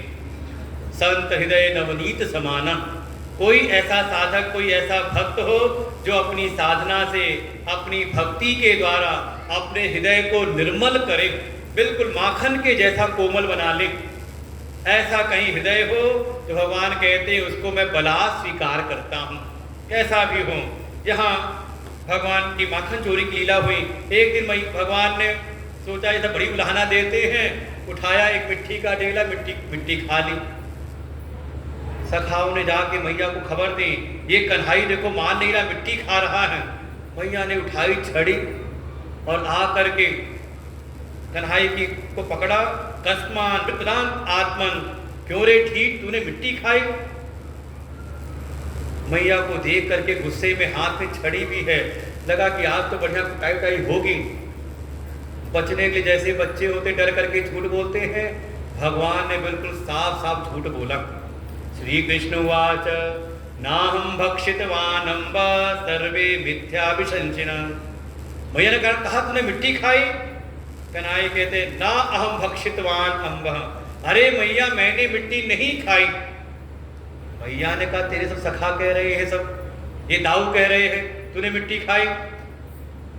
भगवान ने कहा सर्वे मिथ्या, ये सब झूठ बोल रहे हैं। मैया ने कहा अच्छा सब झूठ बोल रहे हैं, सब झूठे हैं, तू ही हुआ है सत्यवादी राजा हरिश्चंद्र। कन्हई ने कहा अरे मैया अगर तुझे मेरी बात पर विश्वास नहीं है तो यदि सत्य गिरह तरही समक्षम पश्चिमे मुखम, तो सामने बैठा मुंह खोल के मेरा देख ले, अगर मिट्टी खाई होगी तो कहीं ना कहीं तो लगी होगी ना, मेरा मुंह देख ले। मैया ने कहा मुंह खोल, और जैसे ही कन्हई ने मुंह खोला मैया ने झांका तो देखा उसमें अनंत कोटि ब्रह्मांड के दर्शन हुए। बिल्कुल आश्चर्यचकित होकर के देख रही हैं, पूरा भूमंडल दिखाई दिया उसमें, अनंत कोटि ब्रह्मांड में, उसमें ही ब्रजमंडल है। मैया ने देखा क्या, ब्रजमंडल में यमुना जी के तट पर लाला के मुख में लाला को भी देखा, और लाला वहां भी मुंह खोले हुए हैं, और मैया अपने को भी अंदर ही देखा। बड़े आश्चर्यचकित होकर के देखते हैं। कन्हई ने दिखा दिया देख ले मैया, अगर मैंने मिट्टी खाई तो ये गवाही देने वाले सब है ना जो आए गए तुझ पे गवाही देने, मेरी ये सब झूठ बोल रहे हैं सबने। मैंने मिट्टी खाई तो सब मेरे ही भीतर है, अनंत कोटि ब्रह्मांड मेरे उदर में है, मेरे भीतर समाहित हैं, ये सब ने मिट्टी खाई। ऐसे भगवान की लीलाएं हुई। एक दिन मैया खुद दही की मटकी ले करके मन के भीतर भाव हुआ कि आज अपने हाथों से दही का मंथन करूंगी, अपने हाथों से मक्खन निकाल करके लाला को खिलाऊंगी। लगता है घर की जो दासियां हैं, सेविकाएं हैं, ठीक से भाव से मक्खन नहीं निकालती। लाला का पेट यहाँ भरता नहीं, इसीलिए जाता है दूसरों के यहाँ पर। और मैया फिर खुद बैठ गई। एकदा गृहदासीषु यशोदानंद गेहिनी कर्मांतर नियुक्तासु निर्ममंसा स्वयं दधि यानि यानि हि गीतानि तद बाल चरितानि च दधि निर्वतने काले स्मरन्ति तान्य गायत। और ये एक प्रकार से साधना का एक स्वरूप यहाँ प्रकट किया। मन में होता है हम कैसे भगवान की भक्ति करें, कैसे हम साधन करें। तो देखो यहाँ जो यशोदा मैया है उनके जीवन को देखें। स्वयं एक दिन जो भी घर के दासियां हैं, सेविकाएं हैं, उनको तो अन्य कर्म में लगा दिया, दूसरे कामों में लगा दिया, और स्वयं अपने कर्मों को भगवान के लिए समर्पित किया कि अपने स्वयं के कर्म से भगवान के लिए मक्खन निकालूंगी। तो कर्मांतर नियुक्तासु निर्ममंत स्वयं दधि, शरीर की सेवा लगा दी कन्हई के लिए। देखो शरीर हो गया, शरीर करना, शरीर है तो का उससे भगवान की सेवा। फिर भीतर भी तो है ना वाणी और मन, काय वांग मन। देखो साधना का ये स्वरूप है। कैसे साधन करना है, तो जो साधन मिले हुए हैं भगवान की कृपा से उन साधनों को भगवान में लगाएं। कैसे, तो उसका क्रम बताया।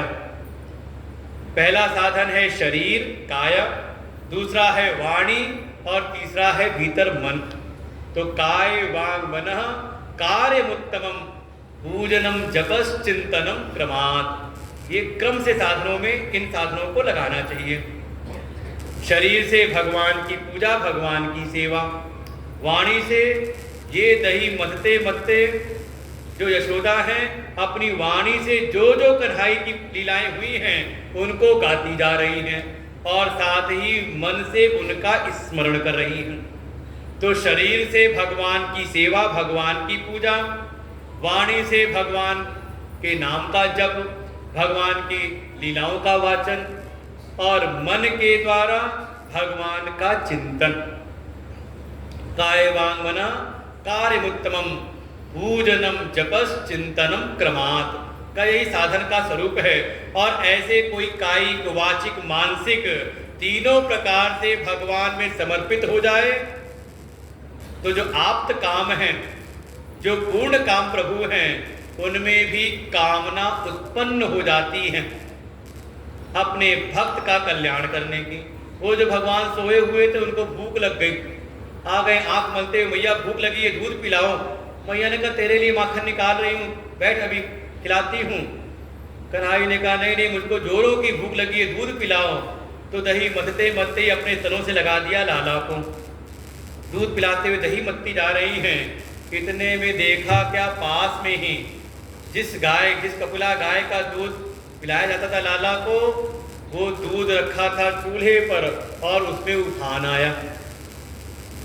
संतों ने कहा देखो भगवान की लीलाओं के हर एक जो पदार्थ है वो जड़ नहीं, वो बिल्कुल चिन्मय है, चेतन स्वरूप हैं। वो दूध ने भी विचार किया, आज तो मैया स्वयं दही मथ रही हैं, खुद मक्खन निकाल के खिलाएंगी, आज तो लाला का पेट मक्खन खा करके ही भर जाएगा, मैं तो उनके काम आऊंगा नहीं। और जो जीवन भगवान के काम ना आए का वो जीवन व्यर्थ है, आग में जल के ही मैं भस्म हो जाऊं। तो दूध में उफान आ गया। मैया ने मटकी एक तरफ की, लाला को दूसरी तरफ हटाया और जाग के चली गई दूध संभालने। इधर लाला का पेट भरा नहीं था, भगवान तृप्त हुए नहीं थे, उनको आया गुस्सा। देखो कामना है तो कामना ही क्रोध को उत्पन्न करती है, कामात् क्रोधो विजायते, काम से ही क्रोध उत्पन्न होता है। और फिर क्या क्या करता है, आया गुस्सा तो सबसे पहले कोई पत्थर मसाला सब कूटने उटने वाला रखा था, उसको दे मारा उस मटकी को जिसको मथ रही थी, वो दही वो मटकी फूटी। फिर एक आध दो और मटकियां थी, उसको फोड़ा, और कोई बासी मक्खन की मटकी ले करके उसी को खाते हुए चले गए। दूसरे कक्ष में एक उखल रखा था, उसी पे जाकर के बैठ गए, और जो आसपास बंदर इकट्ठे हुए उनको माखन खिलाने लगे। रोते भी जा रहे हैं, रोते रोते उनका काजल ही बहता जा रहा है, और देख भी रहे कि मैया तो नहीं आ रही। इधर मैया ने दूध संभाला और जैसे ही वापस पलटी तो देखा दूध दही की यमुना, गंगा यमुना बह रही है। आया मन में गुस्सा, ये ब्रज की जो गोकुल की गोपियां थी सही कहती थी, ये बहुत उत्पाती हो गया है, आज इसकी खबर लेती हूँ। उठाई कोई छड़ी, कहाँ गया ढूंढने लगी, ढूंढते ढूंढते जैसी कक्ष में पहुंची, देखा लाला ने मैया बड़े गुस्से में, हाथ में छड़ी भी है। अरे मटकी वटकी फेंकी, उखल से कूदे और फिर गोकुल की गलियों में आगे आगे लाला भाग रहे हैं, पीछे पीछे यशोदा मैया। ये जो ब्रज की गोपी जो थी, गोकुल की गोपिकाएं, इन्होंने देखा गोपियों ने, अच्छा लगता है कि आज अपने घर की मटकी फूटी है, थोड़ी उलाहना दी, और जितनी उलाहना दी मैया का क्रोध और बढ़ता है। ठहर जा, उसको खबर लेती हूँ। कहा अपनी मटकी फूटी तो समझ में आया है, हम कहती थी तो उनको कानों पे क्यों नहीं रेंगती थी, आज समझ में आया लगता है। और इधर भागते भागते जब लगा कि अब लाला पकड़ में आने वाले है नहीं, वही छड़ी फेंक करके मारी। ये माताओं का स्वभाव है, बच्चा पकड़ में ना आए तो जो हाथ में होता है वही उनका ब्रह्मास्त्र हो जाता है। भगवान बच गए, लगी तो नहीं, लेकिन भगवान ने देखा क्या, मैया थक गई हैं। लेकिन एक बात है, भगवान तब तक रुके नहीं, तब तक पकड़ में नहीं आए जब तक हाथ में वो जड़ छड़ी थी। भगवान कहते हैं जब तक ये जड़ पदार्थों से ममता बना के रखोगे तब तक चेतन प्रभु में पकड़ में आता नहीं। जैसी छड़ी को छोड़ा भगवान वहीं खड़े हो गए। भैया ने जाके पकड़ा, आज तेरी खबर लेती हूँ, तुझे खलों का संग बहुत पसंद है ना, उखल पे बैठा था, आज तुझे उखल में ही बांधती हूँ। गई घर के भीतर से महल से रस्सियाँ निकाल करके लेके आई, वो उखल को बांधा, और ज्यों कन्हाई के कमर में बांधने को हुए तो वो 2 अंगुल छोटी हो गई। समझ नहीं आया, दूसरी रस्सी जोड़ी, फिर घुमाया कमर पे, फिर 2 अंगुल छोटी, फिर रस्सी जोड़ी, फिर घुमाया कमर में, समझ में आता है ये 2 अंगुल छोटी हो जा रही है। संतों ने कहा भगवान संकेत कर रहे हैं, ये संसार के बंधन में वो आता है जो नाम और रूप के अधीन होता है। परमात्मा तो नाम और रूप से परे है, एक अनीह अरूप अनामा असच्चिदानंद परधामा। परमात्मा तो नाम रूप से परे है, ये सब माया के गुण हैं। इसलिए जो जिनमें नाम रूप नहीं तो बंधे कैसे, इसलिए 2 अंगुल छोटी हो गई।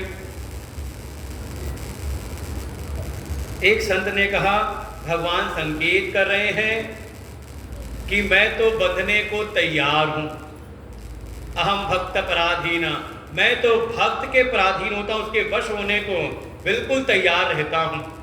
जैसे अम्बरीश के जैसे कथा सुनी राजा बलि की, कि गए थे भगवान को बांधने, गए थे बलि को बांधने और बलि ने उल्टा भगवान को बांध लिया।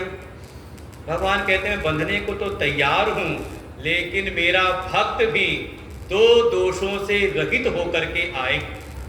संत दस को जाइए त्यज ममता अभिमान, इस देह गेह में अहमता और बाहर के पदार्थों में ममता, जब तक ये भीतर ये दो दोष हैं वो चेतन प्रभु पकड़ में आते नहीं, वो बंधन में बंधते नहीं।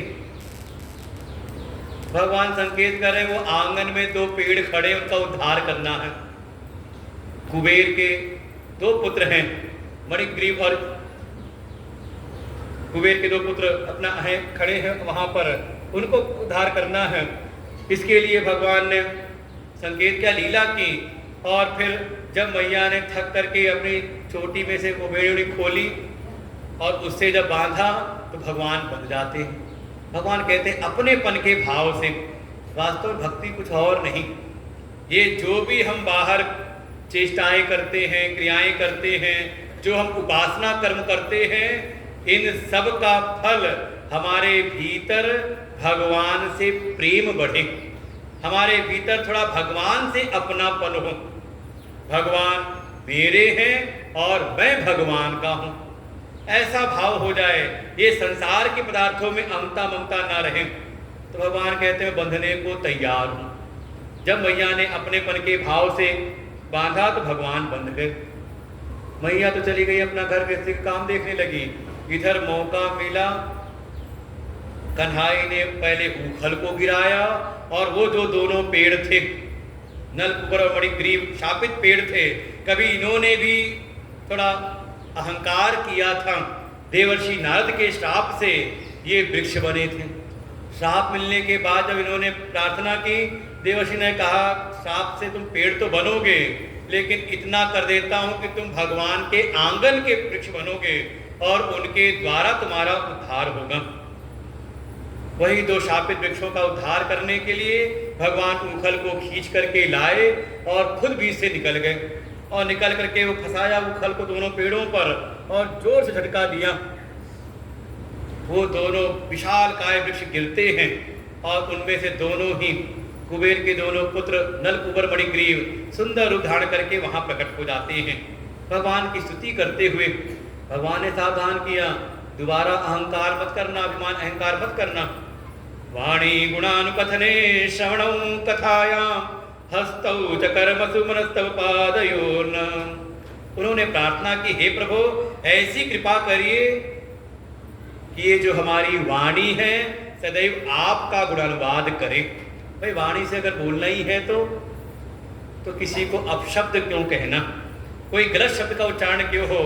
जितना हो सके भगवान के नाम का जप करे, जितना हो सके भगवान के गुणों का वाचन करे, तब तो ये वाणी है।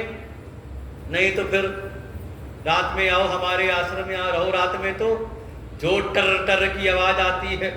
लेकिन उन्होंने बैठे थे, तीनों महात्मा बैठे थे, वो बिल्कुल लगा जैसे कान में दर्द सा होने लगे, इतनी जोर की आवाज टर टर। हमने कहा थक नहीं रहे हैं, तो हमारे ललिता जी ने कहा ढेर सारे हैं ना, एक पार्टी चुप होती दूसरी पार्टी शुरू हो जाती है, तो ऐसे तो समझ लो फिर मैथक भी टर टर करता रहता है।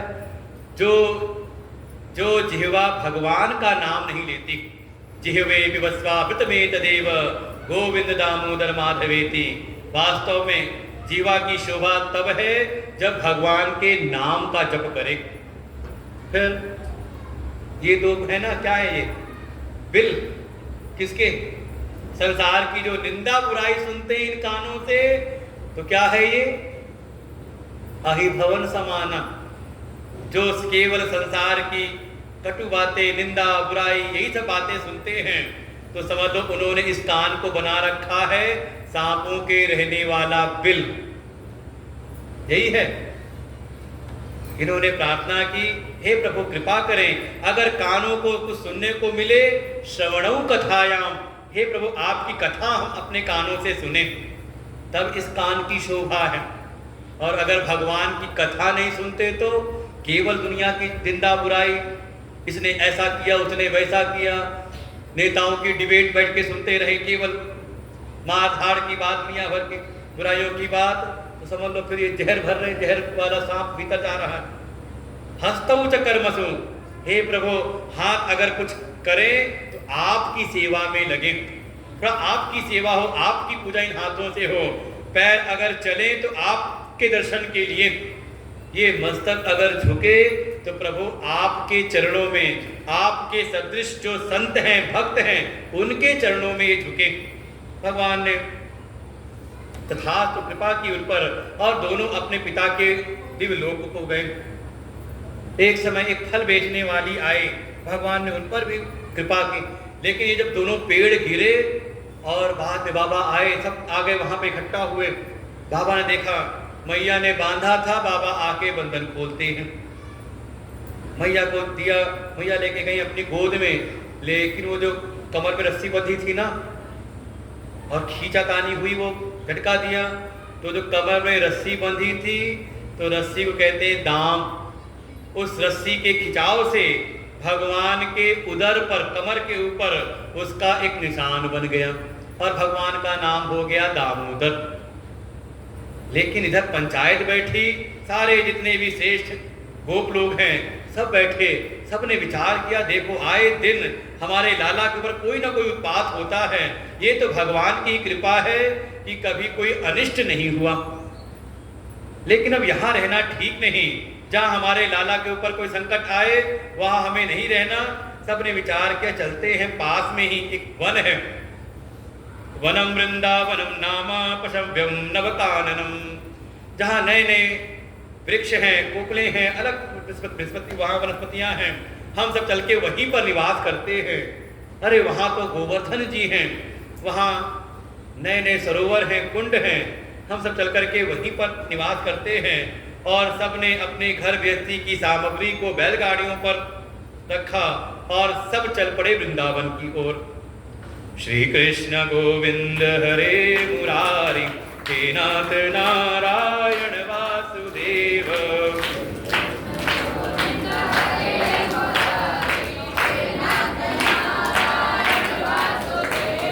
श्री कृष्ण गोविंद हरे मुरारी, हे नाथ नारायण वासुदेव।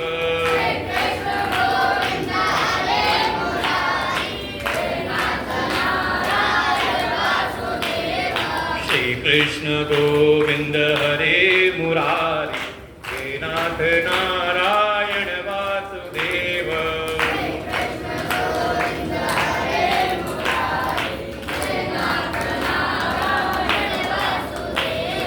श्री कृष्ण गोविंद हरे मुरारी, हे नाथ नारायण वासुदेव।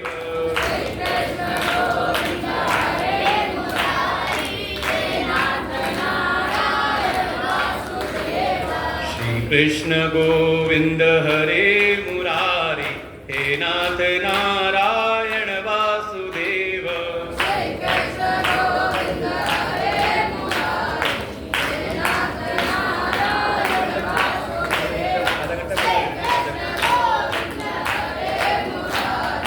हे नाथ नारायण वासुदेव। श्री कृष्ण गोविंद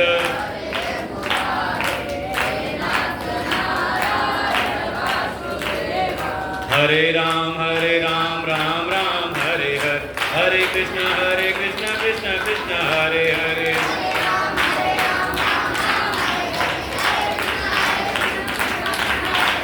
हरे राम राम राम हरे हरे, हरे कृष्ण कृष्ण कृष्ण हरे हरे।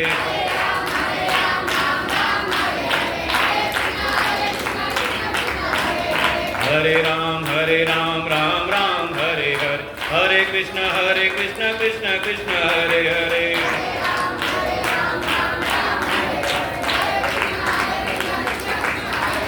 हरे राम राम राम हरे कृष्ण कृष्ण कृष्ण हरे हरे।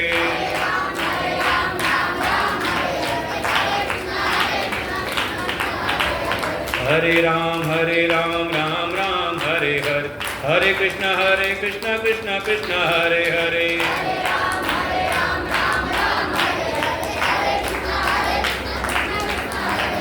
हरे राम राम राम हरे हरे। हरे कृष्ण कृष्ण कृष्ण हरे हरे।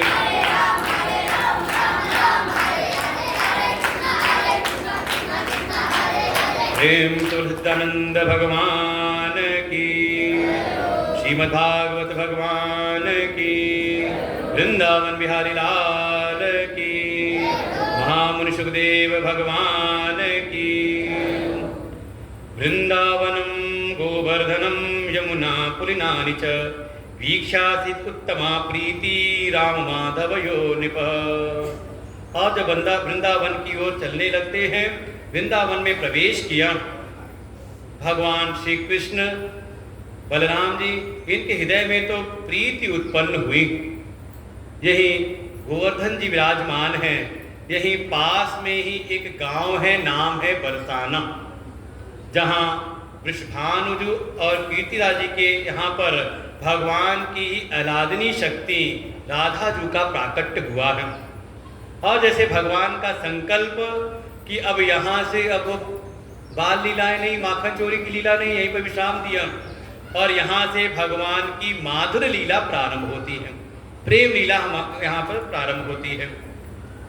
लेकिन प्रेम लीला प्रारंभ करनी हो तो प्रेम के जो जो दोष हैं उनका भी निवारण करना है। तो सबसे पहले भगवान अपने सखाओं के साथ जब जाते हैं बछड़े को चराने के लिए, तो एक समय उनके बछड़ों के समूह में ही एक दैत्य आ गया बछड़े का रूप बना करके, नाम है उसका वत्सासुर। भगवान गए खेल खेल में, उसके पीछे के पैर पकड़े और जोर से उठा के घुमाया, और जहां 2-4 बार घुमाया वो आ गया अपने असली रूप में। और जैसे असली रूप में आया, एक वृक्ष पे दे मारा, वत्सासुर का हो गया वध। गोविंदाय नमो नमः। वत्सासुर कहा ये है ममत्व, ये भीतर अगर ममता है, कोई अगर अभी देह गे में ही ममत्व में पड़ा हो तो भगवान के प्रेम का पात्र नहीं बनता। भगवान ने ममता का नाश किया, वत्सासुर का वध किया। एक समय भगवान खेल रहे थे सखाओं के साथ में, एक आ गया बड़ा सा बगुला, बगुले के रूप में आया असुर, नाम है बकासुर। इसकी बहन को तो पहले ही निपटा चुके थे, बकी को, पूतना को। अब ये आया प्रतिशोध देने के लिए बगुले के रूप में, बड़ा सा बगुला बना हुआ है। जैसे ही सब सखाओं के साथ भगवान गए पास में, इसने मौका देखा और कन्हई को अपनी चोंच में पकड़ लिया और चोंच पे लेके निकल गया। भगवान भीतर गए, जाके अपनी अग्नि प्रकट की। उसको बगुले को तो लगा जैसे जलता हुआ कोई अंगारा निकला हो, वापस उलट दिया। और भगवान भी बाहर निकलते हैं, युद्ध होता है, और भगवान ने बकासुर का भी कर दिया। गोविंदाय नमो नमः।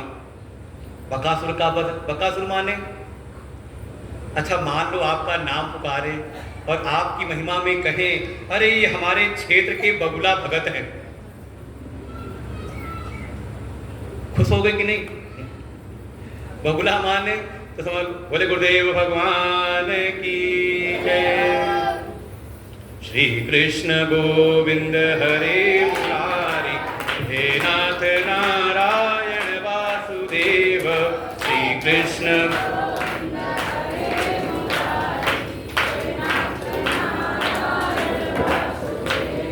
श्री कृष्ण गोविंद हरे मुरारी, हे नाथ नारायण वासुदेव।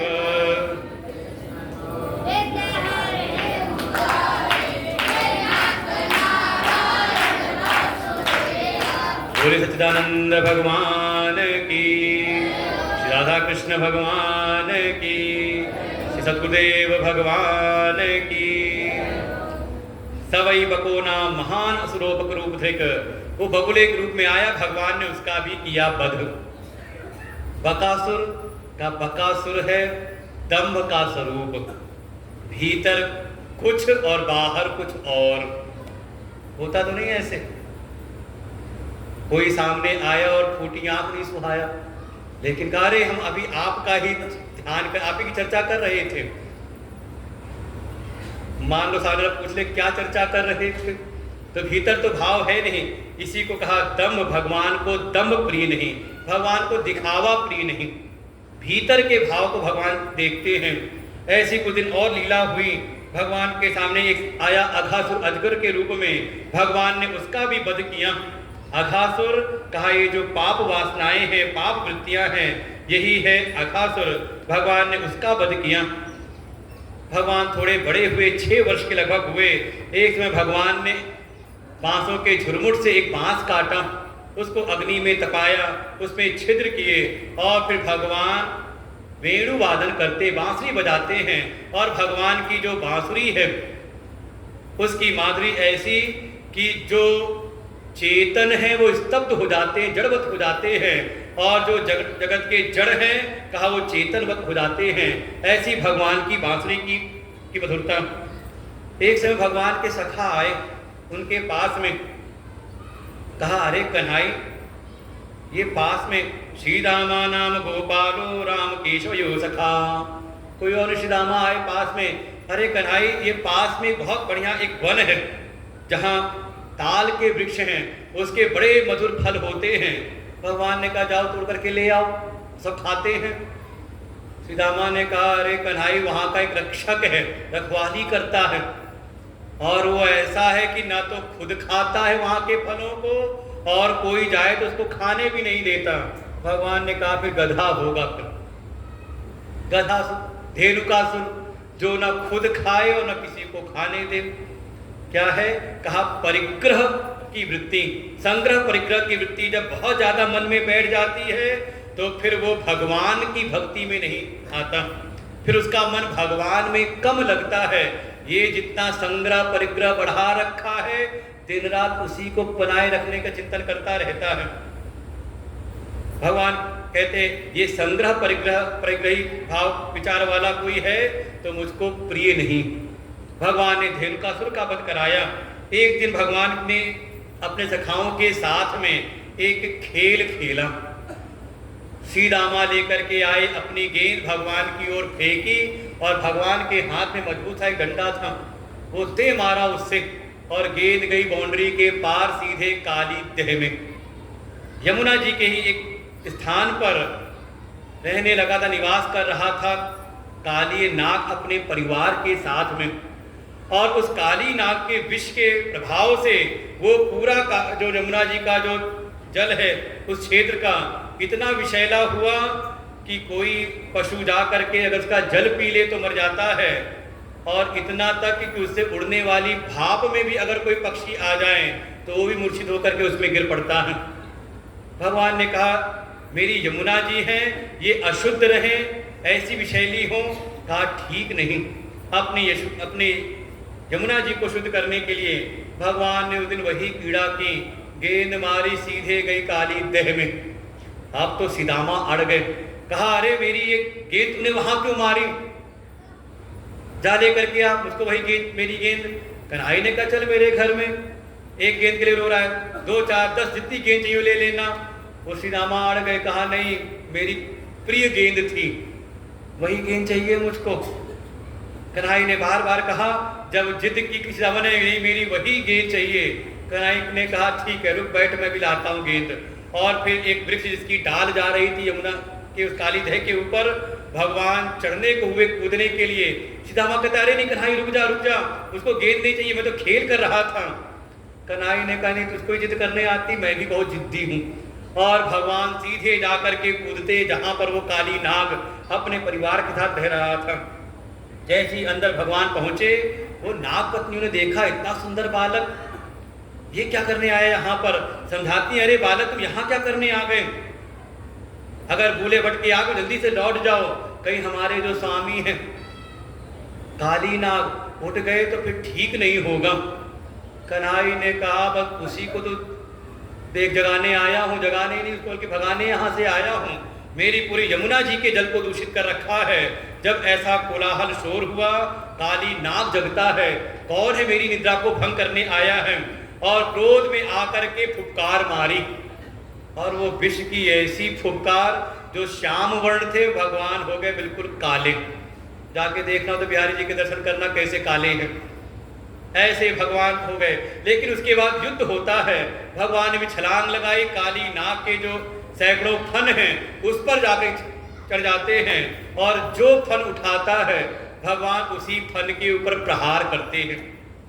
और ऐसे ही कूदते फांते भगवान का बढ़िया डांस हो गया। और डांस भी आजकल का ब्रेक डांस मतलब वो जिस फन को उठाए डांस मारने के लिए उसी को तोड़ देते हैं, वो लहू लुहान हो गया। तब नाग पत्नियों ने प्रार्थना की और भगवान फिर उतरते हैं। नाग पत्नियों से कुछ संवाद हुआ, तब तक इसने सुना काली नाग ने, थोड़ा इसको भी होश आया। इसने कहा प्रभु एक बात ये तो बताओ, इस संसार में मान लो किसी से कोई गलती हुई हो तो कम से कम उसके अपराध को बताना तो चाहिए। आपने कोई बातचीत की नहीं और सीधे आए और दे दनादन आपने देना शुरू कर दिया। अरे ये तो बताइए मेरा अपराध क्या है, मेरी गलती क्या है। भगवान ने कहा बताओ क्या कहना। काली नाग ने कहा ठीक है मानता हूँ, वयम खला सहोत्पत्त्या तामसा दीर्घ मन्यवहम, कि ठीक है मैं मानता हूँ कि हम दुष्ट हैं, हम सर्व योनि में हैं, हम विषैले हैं, लेकिन ये तो बताओ दीर्घ मन्यवा, देर तक अपनी दुश्मनी को याद रखने वाले हैं, ऐसे कठोर स्वभाव के हैं, लेकिन ये तो बताओ ये सारे जगत को बनाने वाले, जगत में ये सर्व योनि को बनाने वाले कौन, सब तो आप ही हो ना। भगवान ने कहा हाँ। तो काली नाग ने कहा प्रभु भवान ही कारणम तत्त सर्वज्ञो जगदीश्वर, हे सर्वज्ञ हे जगदीश्वर, जब सबके कारण आप ही हो तो जैसा आपने बनाया वैसा मैं कार्य कर रहा हूँ, जैसा आपने मेरा स्वभाव बनाया वैसा मैं कार्य कर रहा हूँ। आप मेरे अंदर अमृत भर देते तो सबको डंस मार करके मैं सबको अमर कर देता, आपने जहर भरा सब पिया कराया तो आपका ही है। हाँ बस एक अपराध, एक गलती मुझको समझ में आती है कि जान करके अभी तक मैं आपकी शरण में नहीं आया था। प्रभु मैं आपकी शरण में हूँ, अब तो आप चाहो तो अनुग्रहम निग्रहम व मन से तत्विदेहिना, अब आप चाहे मुझ पर अपनी कृपा करो और चाहे मुझ मेरा निग्रह कर दो, चाहे आप मुझको दंड दो, दोनों मर्जी आपकी, मैं आपकी शरणागत हूँ। भगवान ने शरणागत आए काली नाग का वध नहीं किया। देखो बाकी सब शरण में नहीं आए तो सबको निपटा दिया।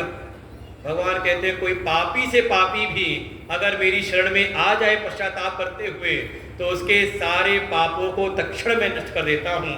भगवान ने आज्ञा दी ठीक है अब यहाँ रहना ठीक है नहीं, चले जाओ रमणक द्वीप में, द्वीपम रमणकम हित्वा, यहाँ इस काली देह को छोड़ करके चले जाओ रमणक द्वीप में, वहां जाकर के तुम निवास करो। वो काली नाग ने कहा प्रभु यहाँ आने के पहले वहीं रहता था अपने कुल परिवार के साथ में, लेकिन वहाँ पर कभी कभी लंच टाइम में भोजन के समय आ जाते थे आपके वाहन गरुड़ जी, और जो मिल जाए उसको चट कर जाते थे। एक समय मेरा ही परिवार का नंबर लगा था तो ही जान बचा करके यहाँ पर आया हूँ, क्योंकि शौभरी ऋषि के श्राप से गरुड़ जी का यहाँ प्रवेश वर्जित है, इसीलिए उसे छुप करके तो यहाँ रह रहा था। भगवान ने कहा अब चिंता ना करो, जाके स्वच्छंद होकर के वहां विहार करो विचरो। अब अगर गरुड़ भी आएंगे तो तुमको देख करके अब तुम पर प्रहार नहीं करेंगे, क्योंकि तुम्हारे मस्तक पर मेरे चरण चिन्ह की छाप पड़ गई है। अब वो देखते ही समझ जाएंगे कि तुम मेरे कृपा पात्र हो, इसलिए जाओ जाकर के रमणक द्वीप में रमण करो। भगवान संकेत करते हैं। संतों ने भी कहा कि इस संसार में जो प्राणी है कुछ तो ऐसे हैं पता नहीं चलता। वैसे संतों ने कहा था, दृष्टांत तो दिया था कि जैसे मोहल्ले में कुत्ते घूमते हैं तो दो प्रकार के कुत्ते होते हैं। आज तक खूब सोशल मीडिया पे चला हुआ है डॉग लवर, कुत्ते से प्रेम करने वाले। तो दो प्रकार के कुत्ते होते हैं, एक तो कुत्ता है वो आवारा है, पता नहीं चलता किसका है क्या है, तो जहां कहीं वैसा कुत्ता दिखे तो लोग डंडा उठा के पथौड़ा के मारते हैं। लेकिन किसी कुत्ते के गले में अगर पट्टा पड़ा हो तो मारने वाला जैसी नजर जाती है पट्टा है तो उसको समझ में आता है ये जरूर किसी का पालतू कुत्ता है, अगर इसको मारा तो इसका जो मालिक है आकर के झगड़ा करेगा, लड़ाई करेगा। तो ऐसे ही संतों ने कहा संसार में भी बहुत सारे भक्त हैं, लेकिन कुछ तो ऐसे पता नहीं चलता किसके भक्त हैं। स्वच्छंद घूमते रहते, मनमानी जीवन जीते रहते हैं, लेकिन यहीं पर कुछ ऐसे हैं जिनके गले में कोई पट्टा उट्टा पड़ा रहता है। कहीं तुलसी की माला है, किसी गले में रुद्राक्ष की माला है, कोई तिलक लोग लगाए हुए हैं, त्रिपुंड लगाए हैं, कोई ऊर्ध्वपुंड लगाए हुए हैं, कोई ना कोई चिन्ह धारण करते हैं। तो जो ऐसे अगर कोई चिन्ह धारण करने वाले हैं तो भूले भटके अगर यमराज के दूत आ जाएं तो जिन पर कोई पट्टा ना हो, कोई चिन्ह ना हो, उनको उठा के ले जाते हैं। लेकिन कोई ऐसा हो जिसके गले में कोई पट्टा वट्टा हो, कोई चिन्ह विन्ह माथे पर लगा हो, तो भूल करके भी अपना यम पास नहीं डालते। भगवान ने काली पर कृपा की। एक समय एक दैत्य आया, प्रलंबासुर, गोप रूप में ही आया। वो बलराम जी को उठा करके उड़ने लगता है। बलराम जी ने उसका भी उद्धार किया। एक समय जंगल में दावाग्नि लगी, भगवान ने उसको भी दावाग्नि पान करके अपने ब्रजवासियों की रक्षा की। श्री शुकुवाच हेमंते प्रथमे मासी नंद ब्रज कुमारिका चेरु हविष्यम भुंजाना कात्यायन्य वर्चन प्रथम। एक समय जो ब्रज की जो कुमारी गोपिकाएं हैं उन सब ने एक अनुष्ठान किया। माँ भगवती कात्यायनी माँ की उपासना करती हैं। नित्य जाकर के यमुना जी में स्नान करते हुए यमुना जी के तट पर ही कात्यायनी माँ की मूर्ति बना करके उनकी उपासना करती हैं, उनके मंत्र का जाप करती हैं, लेकिन चाहती हैं कन्हाई को। कात्यायनी महामाये महायोगी नधीश्वरी नंद गोपसुतम देवी पति में कुरुते नमः। उपासना अर्चना कर रही हैं कात्यायनी माँ की, लेकिन हृदय से चाहती हैं कन्हाई को। लेकिन उनके उस कर्म अनुष्ठान में त्रुटि हो जाती है। वो यमुना में जी में जा करके निर्वस्त्र होकर के स्नान करती हैं, जिससे यमुना जी के जो अधिष्ठात्र जल के जो अधिष्ठात्र देव है वरुण देवता, उनका हो जाता है अपराध। भगवान ने उनके उसी कर्म के दोष को दूर करने के लिए एक लीला की, चीर हरण की लीला। भगवान आए, गोपियों के वस्त्रों को चुरा करके लेके चले गए, और फिर गोपियां आती हैं और भगवान उनको समझाते उनको वस्त्र देते हैं। ऐसे भगवान ने चीर हरण की लीला की गोपियों पर कृपा करने के लिए। वास्तव में वो गोपियां केवल कन्हाई को ही चाहती थीं, और वास्तव में जैसा पूज्य गुरुदेव भगवान से हम लोग हमेशा श्रवण करते हैं कि जैसे शरीर पर आवरण डालता है वस्त्र, तो वस्त्र कोई कहते हैं वसन। सुंदरकांड की प्रसिद्ध चौपाई है, बाड़ी पूंछ कीन कपि खेला रहान नगर वसन घृत तेला। जैसे शरीर को ढकता है वसन वस्त्र, ऐसे ही हमारे आत्म स्वरूप के लिए कहा आवरण है अविद्या। जो कोई उस अविद्या रूपी आवरण को हटा करके जब साधना करता है तो उसको साक्षात भगवान की प्राप्ति होती है। जैसे ये शरीर के ऊपर वस्त्र आच्छादन करता है, ऐसे ही हमारे स्वरूप के ऊपर जो अविद्या रूपी वासनाएं हैं वो आच्छादन कर देती हैं, उसको आवृत किए रहती हैं, और कोई निरावरण होकर के अपनी समस्त वासनाओं को अन्याभिलाषिता शून्यम, जिसके चित्त में संसार की कोई वासना न रहे, अपनी समस्त इच्छाओं कामनाओं वासनाओं को किनारे करके कोई भगवान का वर्ण करे तो भगवान की कृपा का वो पात्र बनता है। ऐसे भगवान ने चरण की लीला की। कुछ मथुरा के ब्राह्मण थे, उनकी जगह पत्नियां थी, उन पर भगवान ने कृपा की। एक समय भगवान जब गो चाड़ करके वापस लौटते हैं तो देखा क्या यहाँ पर बड़ी तैयारी चल रही है, हलवाई लगे हुए हैं, अनेकों प्रकार के पकवान तैयार हो रहे हैं। आ करके कन्हाई ने बाबा से पूछा, अरे बाबा क्या आज कोई उत्सव सब होने वाला है क्या? बड़ी तैयारी हो रही, बड़े पकवान बन रहे हैं। नंद बाबा ने कहा, अरे लाला ये तो हमारी परंपरा है, परजन्यो भगवान इंद्रो मेघा तस्यात्मूर्तयः, ये हमारी पुरानी परंपरा है। हम प्रतिवर्ष जो मेघों के देवता हैं इंद्र, उनकी हम करते हैं पूजा, विधि विधान से उनकी पूजा करते हैं। तब वे इंद्र देवता प्रसन्न होकर के मेघों को आज्ञा देते, मेघ वर्षा करते हैं, तो हमें वनस्पतियाँ, फल, कंदमूल फल और हमारे सरोवरों में जल हमें प्राप्त होता है। इसीलिए उन्हीं की पूजा अनुष्ठान के लिए तैयारियां हो रही हैं। और भगवान यहाँ पर सीधे हो जाते हैं कर्म मीमांसक। कुछ देवराज जो इंद्र हैं, इस समय उनका कुछ मान बढ़ा हुआ था और भगवान का प्रण है, जन अभिमान न राखें काहू ईश्वरस्यापि अभिमानात् द्वेषित्वात्। भगवान को अभिमान प्रिय नहीं है, तो देवराज इंद्र के मान का मर्दन करने के लिए भगवान ने एक लीला की। ये जो देवराज इंद्र की पूजा की तैयारी चल रही थी, भगवान ने ऐसा समझाया बाबा को, अरे कोई देवता होता ईश्वर नहीं होते, कर्मणा जायते जंतु कर्मणैव विलीयते। ये जो भी जीव का जन्म मृत्यु और जन्म मृत्यु की जो भी कुछ उसको प्राप्त होता है, सुखम दुखम भयम क्षेमम, ये जो कुछ उसको प्राप्त होता है सब उसके कर्मों का परिणाम है। और कोई अगर भगवान है तो अस्ति चेत ईश्वर कश्चित फल रूप अन्न कर्मणाम। अगर कोई ईश्वर भी है तो वो भी कर्म के अनुसार ही फल प्रदान करते हैं, और ना करे तो समझ लो उनकी सत्ता भी संदिग्ध हो जाती है। इसलिए कोई अगर आपको पूजा ही करनी है तो वास्तव में हम सबके ऊपर साक्षात कृपा हो रही है।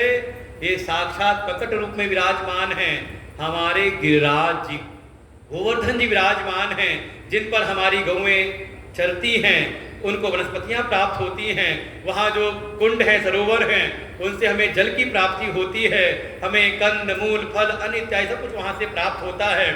ये तो साक्षात कृपा कर रहे हैं। अगर पूजा ही करनी है तो इनकी करो। वो बाबा को समझ में आया नहीं। कन्हई ने कहा ठीक है, हम मेरी बात समझना आती हो तो ये अपने गुरुजी हैं ना शांडिल्य ऋषि, जाके इनसे पूछ लो। गए बाबा शांडिल्य ऋषि के पास में। ये शांडिल्य ऋषि एक बार दर्शन कर चुके थे भगवान की महिमा की, कभी गए थे भिक्षा लेने के लिए, तो भगवान इनको अपना दर्शन कराया था। शांडिल्य ऋषि ने कहा अरे नंद, ये कन्हई जो कहता है सो ठीक है। और फिर वो इंद्र की पूजा हुई बंद, तैयारी सब बंद। वो जो सब तैयारी की सामग्रियां थी सबको लेकर के आए भगवान गिरिराज जी की शरण में। वहीं बैठ के विधि विधान से उनका पूजन उजन कराया। और जब पूजा वूजा संपन्न हुई तो भगवान सबकी श्रद्धा को बढ़ाने के लिए गिरिराज जी से तादात्म्य किया और साक्षात प्रकट हो गए।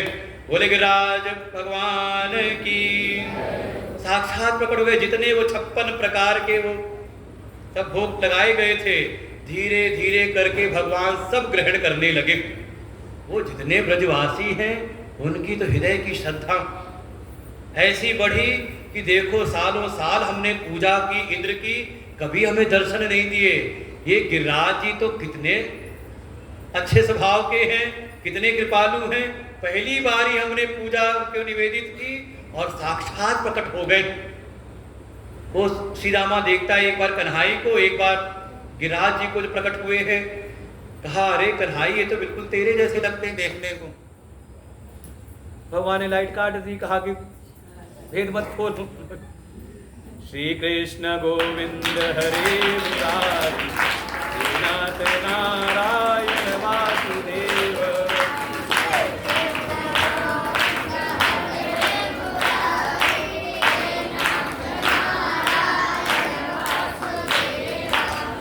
कृष्ण गोविंद हरे मुरारी, हे नाथ नारायण वासुदेव।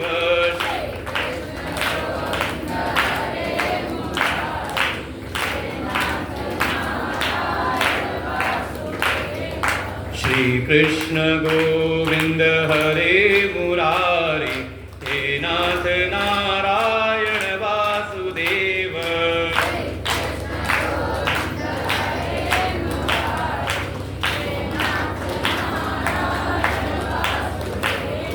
सच्चिदानंद भगवान की। श्री शुकवाच इत्युक्त्वैकेन हस्तेन कृत्वा गोवर्धनाचलं दधार लीलया कृष्ण छत्राकम इव बालक। इधर इंद्र की पूजा बंद की, गोवर्धन जी की पूजा की, उनको भोग लगाया और भगवान सबको लेकर के परिक्रमा करवाते हैं। और उसी दिन विधान बना दिया कि जो कोई भी गिरिराज जी की परिक्रमा करेगा और अपने मन को मुझ में लगाते हुए मेरे नाम का जप करते हुए उसके मन की जो मनोकामना होगी मैं स्वयं उसकी मनोकामनाओं को शीघ्र पूरा करूंगा। सबसे गोवर्धन जी प्रकट देवता वहां पे विराजमान है। इधर इंद्र की पूजा बंद हुई, देवर्षि नारद पहुंचे इंद्रलोक और जाके इंद्र को खबर दी, तो यहाँ भोग विलास में नृत्य गायन में तू मदमस्त हो रहा है, उधर देखो ब्रजवासियों ने तुम्हारी पूजा पाठ करना भी बंद कर दिया। अरे पता कराया, देखा अच्छा सही बंद कर दिया। अपने मेघों को आज्ञा दी, जाओ जा करके इतना जोर से जा करके परसो कि ये सारा ये जो ब्रज है ये सारा ब्रजमंडल ही बह जाए। सारे मेघ आकर के दिन में ही ऐसे छा गए, लगा जैसे दिन में ही रात्रि हो गई हो। और जो घनघोर वर्षा होने लगी, दिन में ही ऐसी आंधी चलने लगी, घनघोर अंधकार हो गया, इतनी घनघोर वर्षा होने लगी। सारे ब्रजवासी आए नंद बाबा के पास में, ये देखो आपके कहने पर हमने इंद्र की पूजा बंद की, लगता है इंद्र देवता क्रोधित हो गए हैं, उनके कोप से हमें कौन बचाएगा। भगवान सामने आते, चिंता ना करिए, जिनकी पूजा की है, जिनकी आराधना की है, चलिए उनकी शरण में चलते हैं। और भगवान आए सबको लेके राज्य की तलहटी में, और देखते ही देखते जैसे कोई बालक, छोटा बालक, वो बरसात में उगने वाला जो छत्र होता है, इधर उधर कहीं ना कहीं उग जाता है, जैसे कोई छोटा बालक उसको उठा करके भागता है, ऐसे ही सबके देखते देखते ही भगवान ने गिरिराज जी को अपने हाथों पर धारण कर लिया। बोले गिरिराधरण भगवान की। 7 दिन तक घनघोर वर्षा होती रही और भगवान ऐसे ही गिरिराज जी को धारण किए रहे, सबकी रक्षा हुई। 7वें दिन सारे मेघों का जल समाप्त हुआ, इंद्र का मान टूटता है। आया भगवान की शरण में, एकांत में भगवान को पाके भगवान की पूजा अर्चना की और भगवान ने इंद्र को भी समझाया। आगे हम लोग की कथा कल सुनते हैं। आज गिरिराज जी का पूजन, साक्षात गिरिराज जी, तिरछा कर दो, खड़ा कर दो।